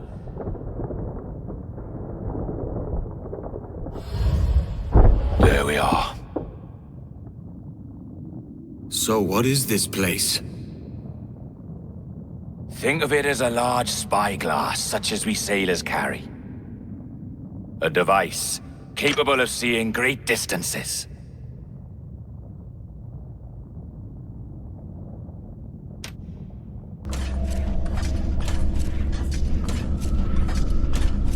Bloody witchcraft. No, this is Mr. Jack Rackham, somewhere in the world at this moment. Nassau? Well, this is happening right now. We're seeing through his eyes. Aye. I don't know, Jim. I haven't the faintest idea how to pilot a ship. That ain't work a woman does. Tosh. I've seen a score of ladies who can reef a sail and spin a capstan. And would you teach me to fight? With a cutlass, like? And maybe handle a pistol? All that and more. But you have to want it and work for it. There's no stumbling into true success. Oi! Lad! That's my lass you're making love to. You lay off, or I'll catch ya. Up your ass, Rackham. Lad's the last thing you should be calling me. Oh, is that right, is it? Lad?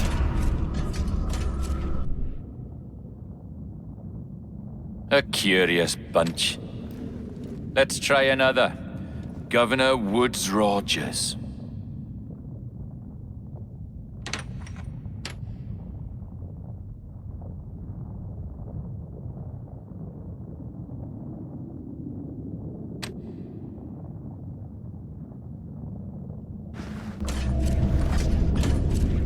You have a bold idea, but I must think it carefully through. A simple pledge of loyalty is all you need suggest to the House of Commons. An oath, a gesture, and a simple ceremonial dram of blood taken from the finger. That's all. The ministers may give me trouble, but it should be easy enough to convince the House of Lords. They do adore an excess of pomp and circumstance. Exactly. Tell them it's a show of fealty to the king against those revolting Jacobites.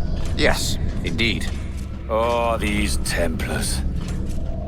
The crucial detail is the blood. You must get a sample from each man. We want to be ready when we find the observatory. Agreed.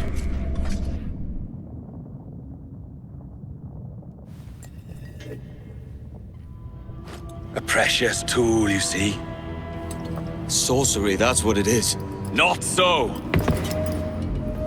Every mechanism that gives this device its light is a true and physical thing. Ancient, yes, but nothing supernatural or strange. We'll be masters of the ocean with that. Oh, such ambition.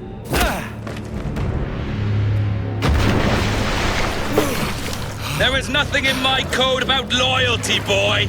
You played your role, but our partnership is done! You're a dead man, Roberts! The sage had betrayed him. He claimed the crystal skull, the ancient artifact that powered the observatory, and stole its power for himself.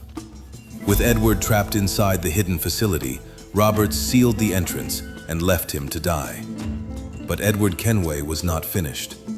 Refusing to surrender, Edward searched through the ruins of the observatory and discovered a hidden passage, a secret route leading out of the complex. But his escape came at a devastating cost. As he fled the ruins, Edward was impaled by a sharpened branch and thrown down a steep slope, leaving him badly wounded. Barely conscious, he dragged himself forward until he finally reached the shore.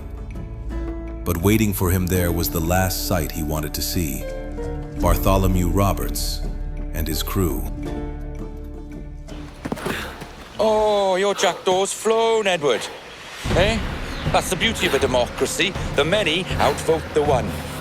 Oh, you could sail with me, but with a temper as hot as yours, I fear you'd burn us all to cinders.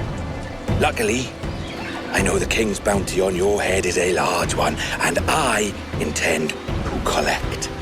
Have you ever seen the inside of a Jamaican prison, boy? Have you?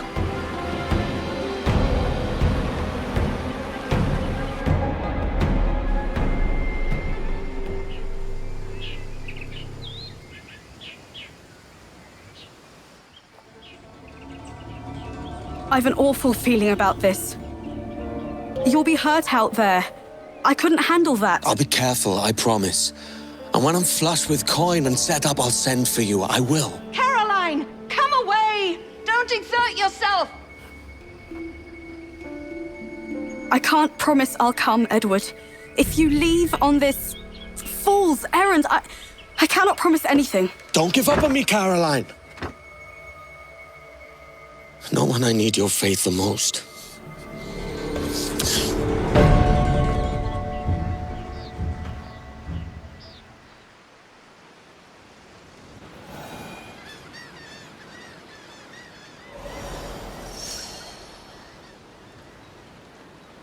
The charges, sir, I'll hear them again.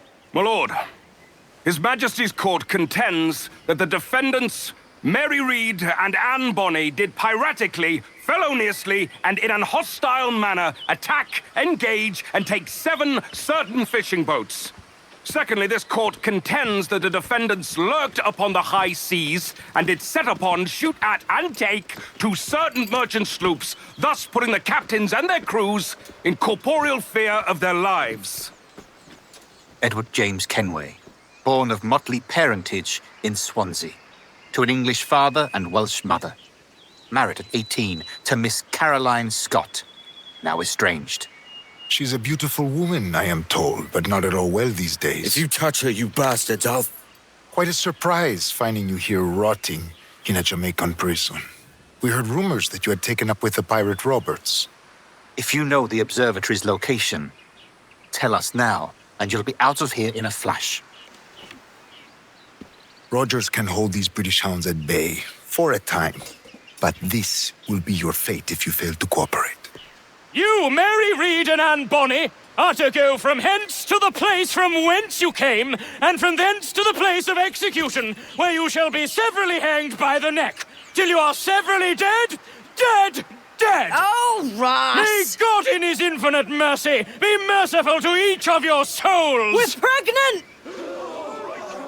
Do you all hear that? What the devil did she say? They plead their bellies, my lord.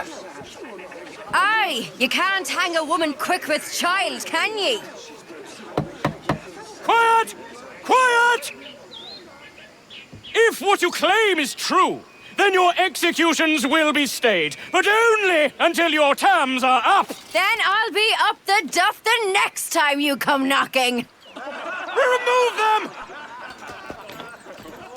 During the trial, Edward was approached by Torres and Rogers. They offered him his freedom in exchange for one thing, the location of the observatory.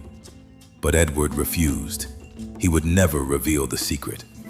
Instead of being executed, Edward was condemned to the gibbet cages, left to suffer, slowly wasting away as he awaited death.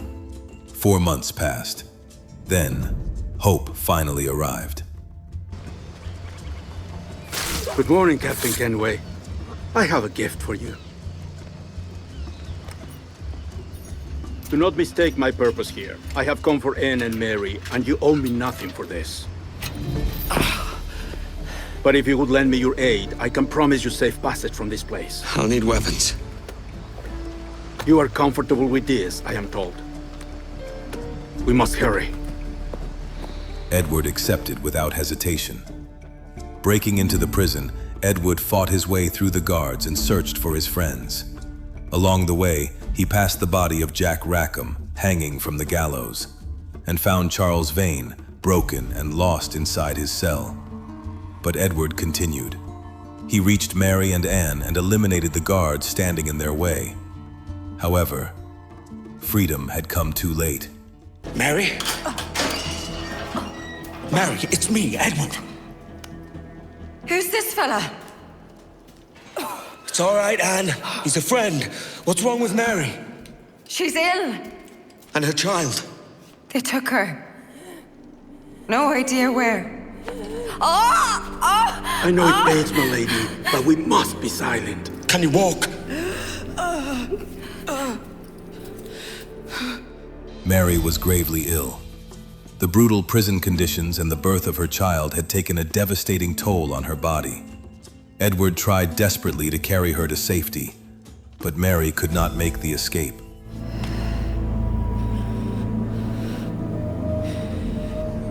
Don't die on my account. Go. This is such a pain in the ass. Damn it.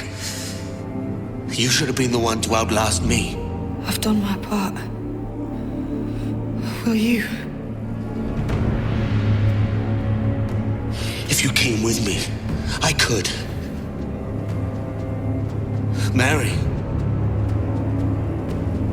I'll be with you, Kenway. I will.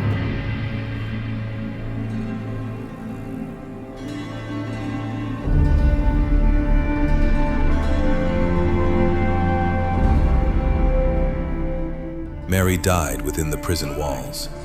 Heartbroken, Edward carried her body to the shore and returned her to Atabai. What's happened to Mary? What's wrong? Is she gone?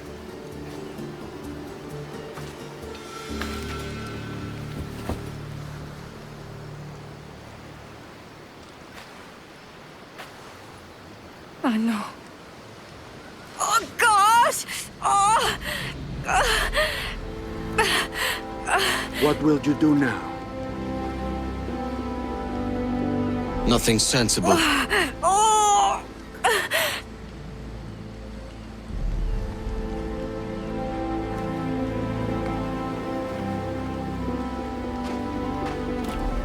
You haven't earned this, but they suit you.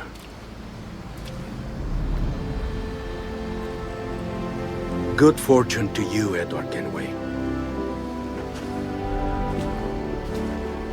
But Mary's death broke something inside Edward. Haunted by grief and regret, he fell into despair. He drowned his sorrow in alcohol and began seeing visions of the life he had lost. More? Bring a bottle. I see some color first.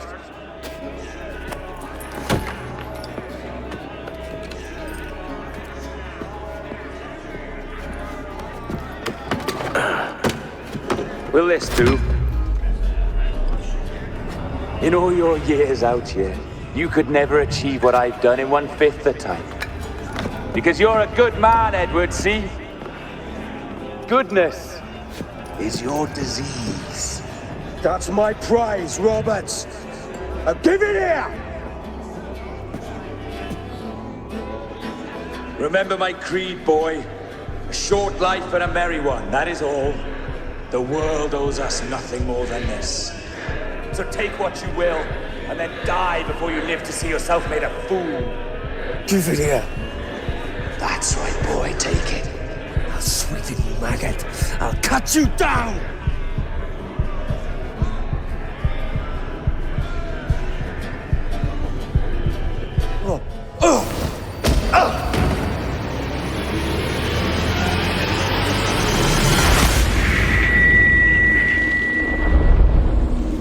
Calm, little puppy, and slink back to your kennel. You haven't the mettle for my brand of madness. Robert! Welcome aboard, Kenway.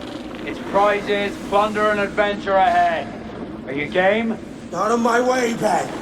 Raise a glass to freedom, lads. Here's to gentlemen of fortune and women of leisure. To a world full of rogues, better than all the kings and queens that kick us about. As gentlemen of fortune, we enjoy plenty and satisfaction, pleasure and ease, liberty and power. What man with a sensible mind would choose the former life? For I have dipped my hands in muddy waters, and withdrawing them, find 'tis better to be a commander than a commander!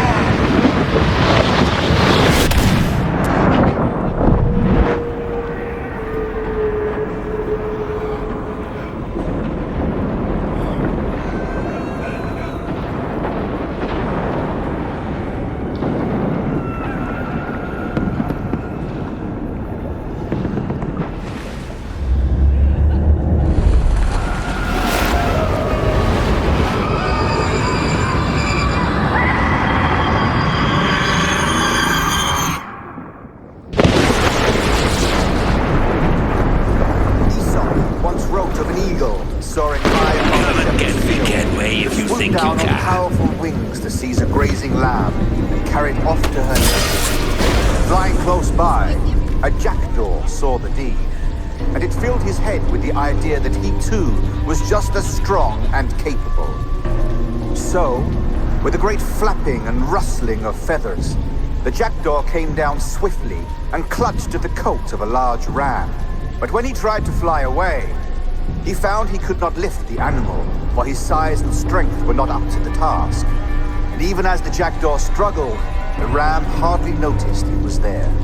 Nearby, just across the field, the shepherd saw the fluttering bird and was quite amused. Running up, he captured the jackdaw and clipped its wings. That evening, he gave the jackdaw to his children as a gift. "What an odd little bird this is, father," they laughed and shouted. "What do you call him?" "This is a jackdaw," the father said. "But if you should ask him, he would claim to be an eagle." Aesop once wrote of an eagle soaring high above a shepherd's field that swooped down on powerful wings to seize a grazing lamb and carry it off to her nest. Flying close by, a jackdaw saw the deed, and it filled his head with the idea that he too was just as strong and capable. So, with a great flapping and rustling of feathers, the jackdaw came down swiftly and clutched at the coat of a large ram. But when he tried to fly away, he found he could not lift the animal, for his size and strength were not up to the task. And And even as the Jackdaw struggled, the ram hardly noticed he was there. Nearby, just across the field, the shepherd saw... There's the pirate. He captured the Jackdaw and clipped its wings. That evening, he gave the Jackdaw to his children as a gift. What an odd little bird this is, Father. What do you call him? This is a Jackdaw. No more than 2 years! You promised me! Do that! When I needed you the most! But you had me! What keeps you wondering? Do I not make you happy? I'm so close, Caroline! Please, just let me do this! Is everything you do out of spite, Edward? It's not spite that's driving me, Mary! It's courage! Courage for what, man? There's no one left in your life to care. Oh, damn no! I can handle this! You lout! Always tearing down when you could be building things up, or building yourself up if nothing else! Just leave me be! Change course, Edward! Change your bloody course before it's too late!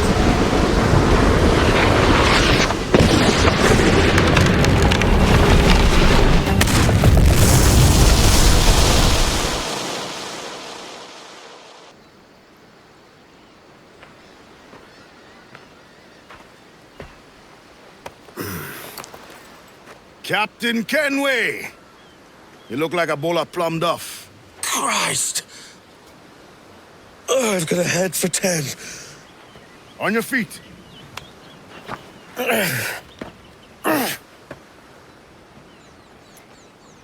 You put me on the spot, Addy. After leaving me with Robert, I shall have hard feelings about seeing you here. But mostly I'm bloody glad. Me too, brother. And you'll be chuffed to know your Jackdaw is still in one piece. Shall we set sail? You're leaving? Aye, Edward. But I have another calling elsewhere. Ade, listen. When your heart and your head are ready, visit the assassins. I think you'll understand then.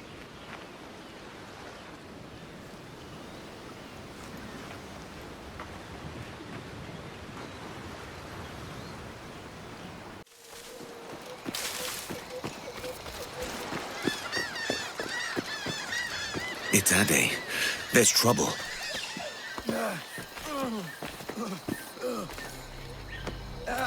Jesus, Ade, what the hell happened here? You happened here, Edward. The damage you caused 6 years ago has not been undone. I'm not an easy man to call a friend, am I? Is that why you're here? To fight beside a man so driven by personal gain and glory is a hard thing, Edward. And I have come to feel the assassins and their creed a more honorable course. Have I been unfair? No. For years I've been rushing around taking whatever I fancied, not giving a tinker's curse for those I hurt. And yet here I am, with riches and a reputation, feeling no wiser than when I left home. Yet when I turn around, look at the course I've run. There's not a man or woman that I love left standing beside me. There is time to make amends, Captain Kenway. Mary. Before she died, she asked me to do good by her, to sort out the mess I made. Can you help me?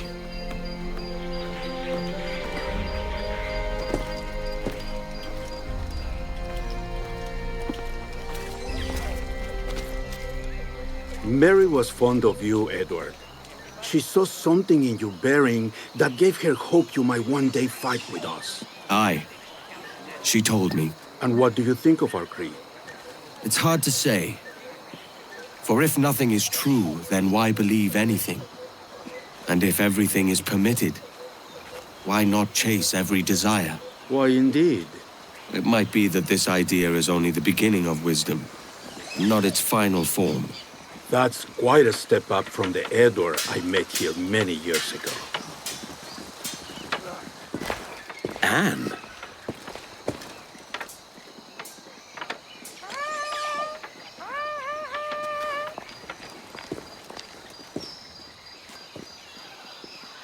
The second attack this month, I should have moved this village long ago. I brought all this upon you years ago, but I will stand by you now. It will take more than a few favors to call yourself a true assassin, Edward. One thing at a time, mate.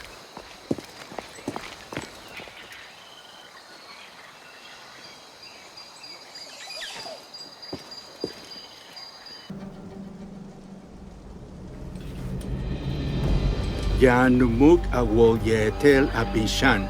And once more you have our thanks, Edward. You are welcome here. Thank you, sir. I'll rest here for a time before setting out, if I may. How's our child? She is a strong woman, but not invincible.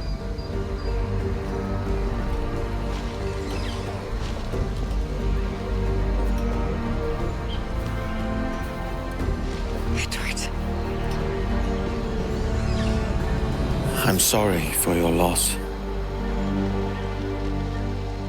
If I'd stayed in prison, they'd have taken him from me. He'd now be alive. Maybe this is God's way of saying I'm not fit to be a mother yet. Carrying on like I do. Cursing and drinking and fighting. You are a fighter, aye. In prison, I heard stories of the infamous Anne Bonny and Mary Read taking on the King's Navy together. Just the pair of you. It's all true. Anne would have won that day if Jack and his lads weren't passed out in the hold from drink.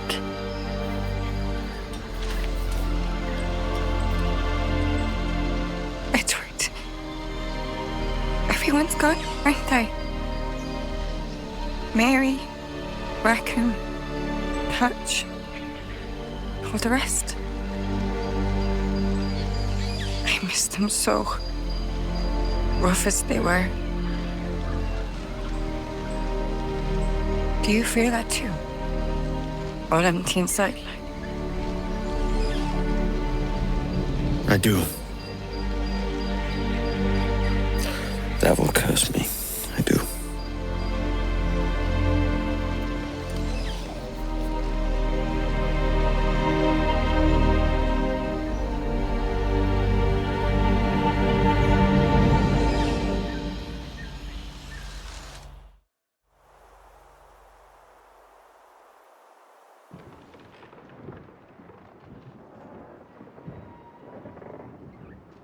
Dearest Caroline, I'll be coming home very soon, and that's the truth as clean as I know it. I'm in one piece yet, with all my wits about me. I hold some small hope that you will welcome me back as I am.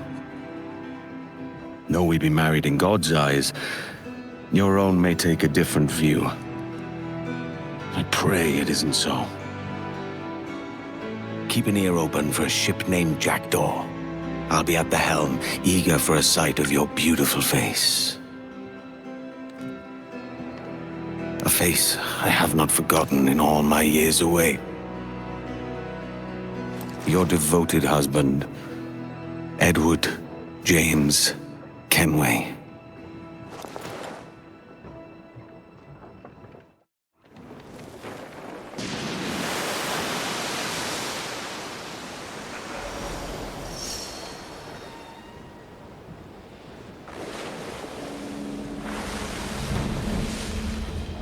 I know my targets by sight well enough, but how will I find them?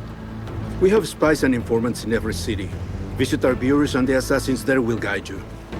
That fixes Torres and Rogers. But Bartholomew Roberts won't be near any city. Might take months to find him. Or years. But you're a man of talent and quality, Captain Kenway. I believe you will find him.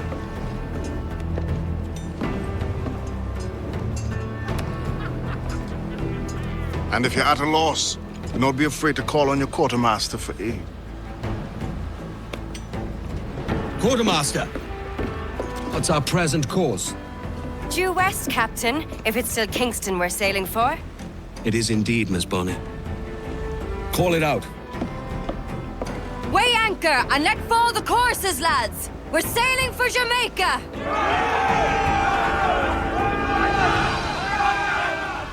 Two broken souls. Both had lost the people who mattered most. Now, Edward and Anne stood together once more, determined to fix the mistakes of their past. Only 3 enemies remained: Woodes Rogers, Bartholomew Roberts, and Laureano Torres. Their hunt began in Kingston.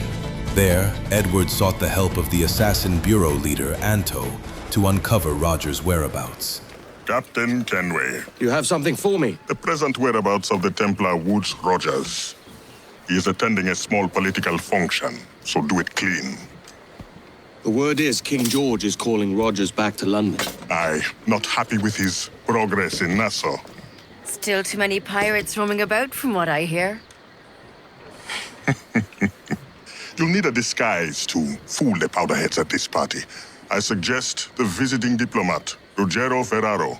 He's been on our list for some time. Understood. Will you send this to England for me? Aye. The ship leaves tomorrow. Caroline Scott Kenway, Hawkins Lane, Bristol. Edward intercepted Ferraro, assumed his identity, and slipped into the gathering unnoticed. Patiently, he waited for the perfect moment. Then, with a single strike of his hidden blade, Woodes Rogers fell.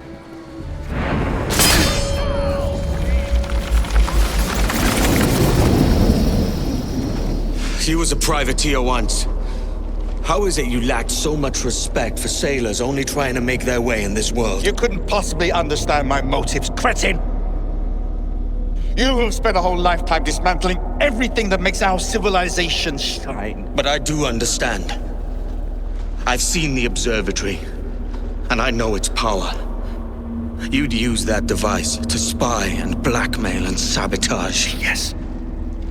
And yet all for a greater purpose. To ensure justice. To snuff out lies and to seek truth. There's no man on Earth who needs that power. Yet you suffer the outlaw Roberts to use it. No. I'm taking it back. And if you tell me where he is, I'll stop the man.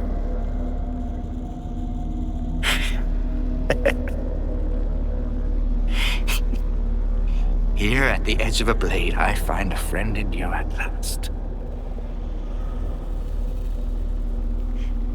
Principe, you mad bastard. Our best sources say Principe.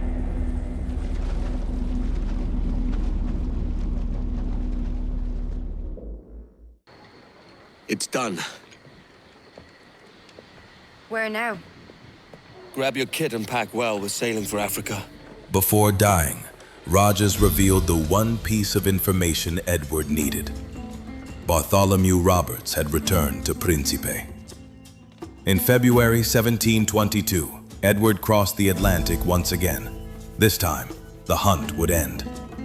When Roberts spotted the Jackdaw, he attempted to escape aboard his flagship, the Royal Fortune. But Edward was faster. The Jackdaw closed the distance, and the 2 ships unleashed devastating broadsides as a fierce naval battle erupted off the coast of Principe.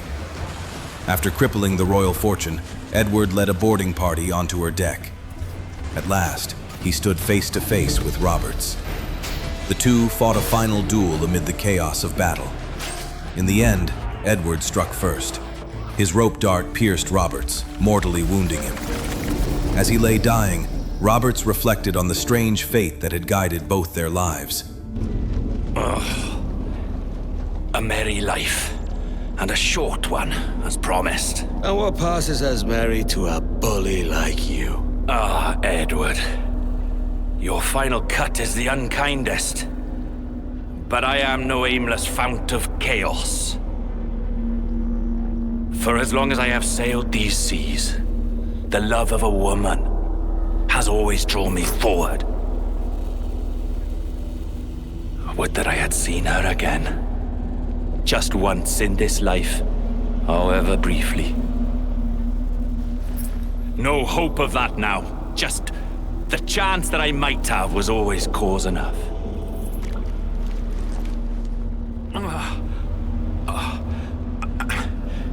And what of you, Edward? Have you found the peace you seek? I'm not aiming so high as that. For what's peace? but a confusion between two wars. You play the stoic. But I know your heart rules you more than you care admit. You're not wrong. Then.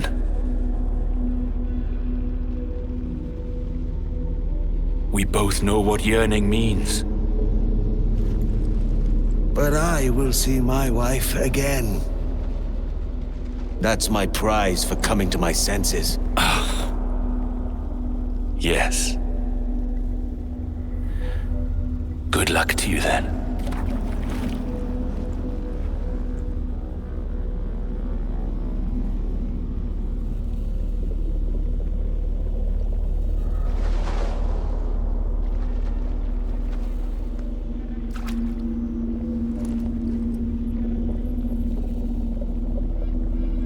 He cast Bartholomew Roberts into the sea and reclaimed the crystal skull.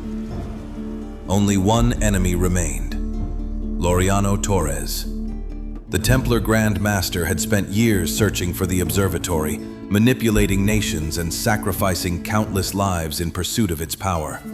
Now, with Roberts dead and the crystal skull back in Edward's hands, Torres was the last obstacle standing. Edward set sail for Havana.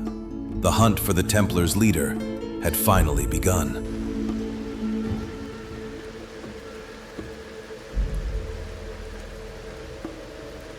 Rona, we were in the area. Thought we'd pop in. Ah, Captain Kenway. I'm assuming this is the friendliest face you've seen since dropping anchor? Is Havana under curfew on my account? Aye. Torres seems to think someone's coming after him. He's not wrong. A monkey-looking thing? Is that what I think it is? Aye. Watch. Through the blood of the governor, we can see through his eyes. That's by the church. Keep this safe. Just in case. There's a good view of things from atop that church. I'll go on ahead and take a look. Don't get her too involved, Kenway. She's not one of us. Not yet. Fine. I'll leave you both to it then. I'll be at the bureau.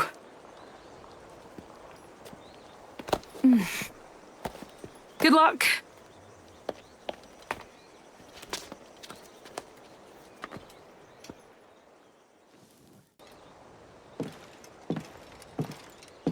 What do you see? The place is quiet. There's just guards and townsfolk forced to listen to that tiresome priest. Torres must be inside. Wait. That looks like your man now. Now I have him. No, you don't, Edward. I didn't climb all the way up here for you to have all the fun. I'm sorry, Anne. Torres is mine. We'll see about that. First come, first served. Edward tracked his target through Havana and infiltrated a heavily guarded fortress. There, he struck down the man he believed was Laureano Torres, only to discover he had killed a body double. The real Torres had already escaped. Moments later, Edward was ambushed by El Tiburon, the Templars' fearsome enforcer. After a brutal battle, Edward finally defeated him and escaped the fortress alive. Reuniting with Anne Bonny and the assassins, Edward uncovered the truth.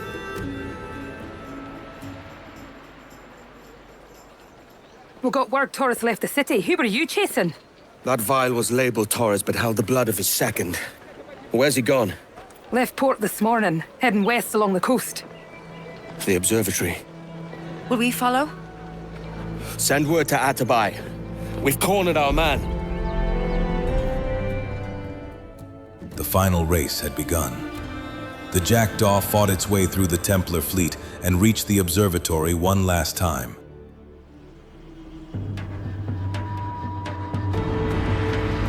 Who's this Torres? And what's your man done to earn a death sentence? He's a Templar, like Rogers and Hornigold.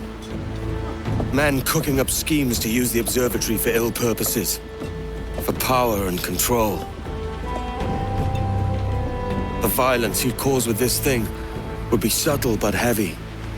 Deadly, yet leaving no mark. Does that make sense?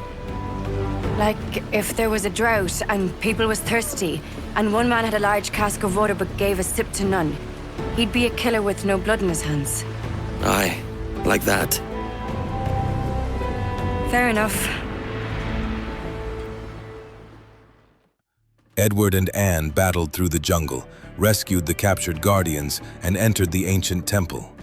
Inside, the observatory itself became a weapon. Its ancient defenses sprang to life, and Edward turned the shifting ruins and deadly mechanisms against the remaining Templars. At the heart of the observatory, he finally confronted Laureano Torres. This time, there would be no escape. Torres!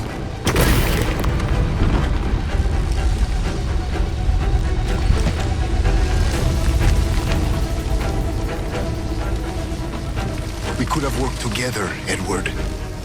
We could have taken power for ourselves and brought these miserable empires to their knees. There is so much potential in you. So much you have not yet accomplished.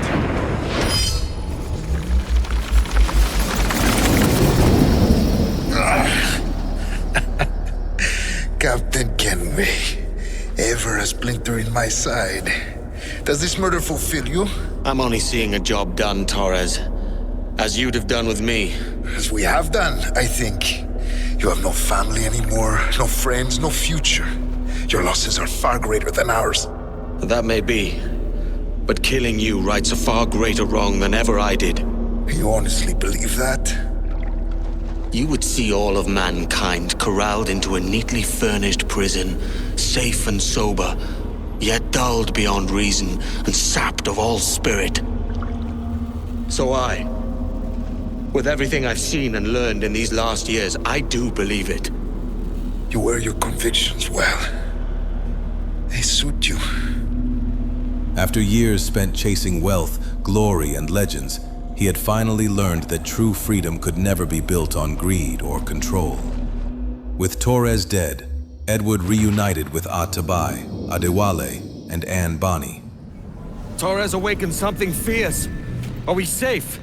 With the device returned, I believe so. What do you call this place? Captain Kenway's Folly!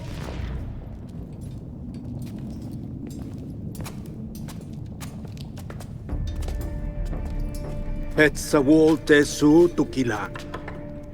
Ka Wenen. We will seal this place and discard the key. Until another sage appears, this door will remain locked. There were vials when I came here last. Filled with the blood of ancient men, Robert said, but they're gone now. Then it's up to us to recover them, before the Templars catch wind of this. You could join us in that cause. I will, but only after I fix what I mangled back home.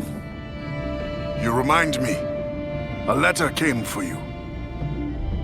It's from England. My thanks, Ade.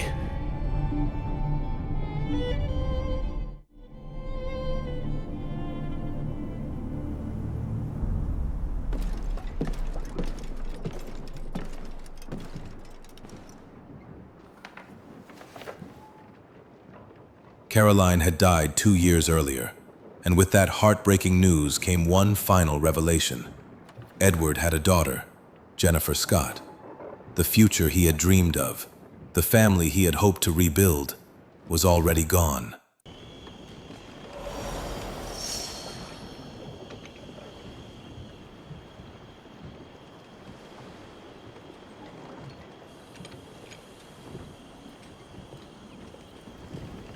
Gentlemen, how do you find it here? It will work for us. But our goal must be to scatter our operations. To live and work among the people we protect, just as Altair ibn Lahad once counseled. Well, until that time, it's yours as you see fit. Edward, Captain Woods Rogers survived his wounds. He has since returned to England, shamed and in great debt, but no less a threat. I will finish that job when I return. You have my word.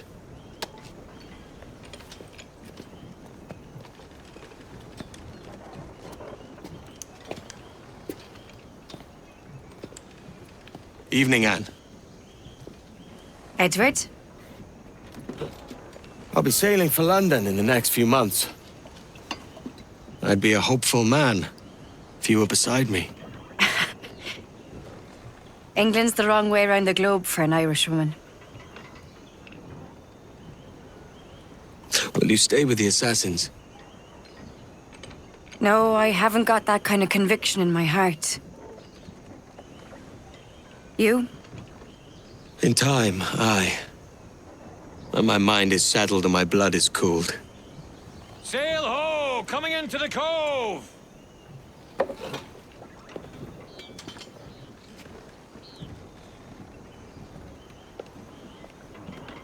You're a good man, Edward. And if you learn to keep settled in one place for more than a week, you'll make a fine father too.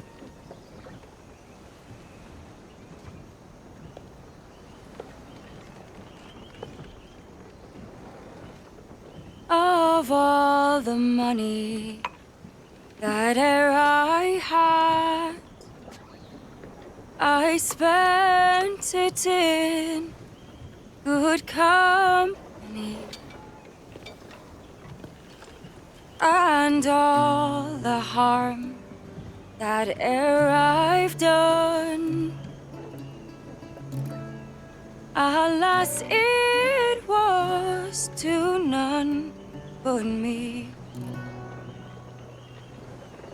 And all I've done for want of wit to memory now I can't recall.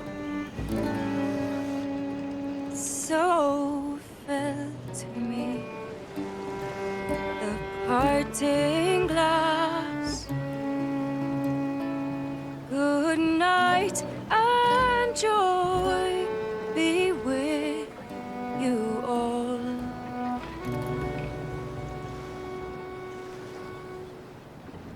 Oh, all the comrades that e'er I had, they're sorry for my going away.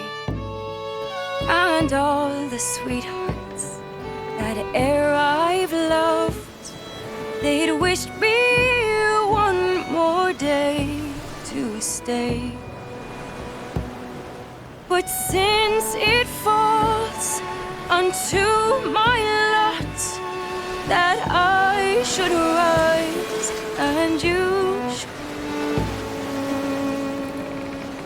I'll gently rise and softly call. Good night and joy be with you all. Good night and joy be with you all.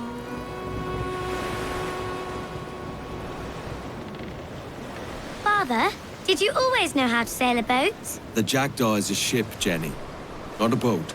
But did you always know? No. No, I learned after leaving Bristol. After you left Mother? Well, I didn't leave without saying goodbye, that is. It was an arrangement, you see, between your mother and me. She said you left her. She said you always talked about sailing a boat and making money in the New World. I did always want to sail a ship. That's true. But not for a lark. To support us. To take care of her. And you. Not me. Mother said you didn't know about me. She said you wrote only once a year and that she never knew where to find you. That's all true, and I'm sorry for that. If I'd known earlier, I don't know. I might have come home. I hope that I would have. Well, you were busy. That's what I think. I was, but that wouldn't have mattered. Can I steal your boat? Boat? I see no boat here. Do you? I mean ship, obviously. I don't see the difference anyway. Ah, it's a very simple one, Jenny. A ship can carry a boat, but a boat cannot carry a ship. Why then, everything is a ship. Large and small. But for my toy boat, the one I take into the bath with me. That's a clever way of seeing it. Is it hard to talk about Caroline, Jenny? About your mother? No. She passed some years ago. I miss her, but it's all right. Was she in pain? I don't know. I don't think so. She was very happy for quite some time. Then, not so happy. I didn't see her much after that. Then, she was gone. I'm sorry. I'm sorry I wasn't there for you. It's all right. You're here now. And we're on an adventure. Only a little one, I hope. Can't handle too many more surprises. Do you think we'll see a whale? Yes, there's a very good chance. And what about pirates? Will I see pirates? No. Not much chance of that, I think.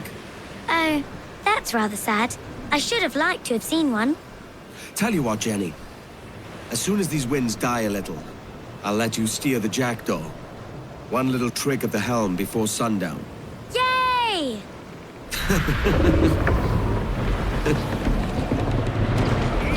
Bringing some sail!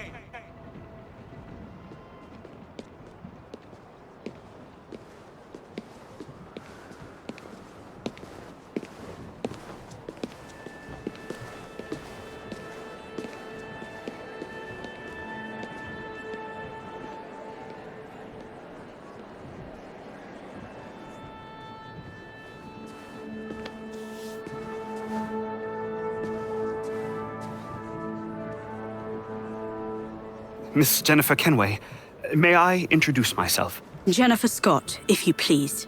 I'm sorry, My daughter was raised by her mother, Caroline, until she passed away some years ago. Jenny prefers to use her surname to mine. Please forgive my ignorance. I will. She may not. Father, help me. This little rascal, however, is a Kenway. What's wrong, Haven? I can't see the stage. Up we go. How's that? Fine. But won't your arms tire? Hey, I'm not so old as that. But if they do, then we shall quit this posh gig and go and meet your mother for some chocolate at White's. How's that sound? Yes, please. Okay, hush now.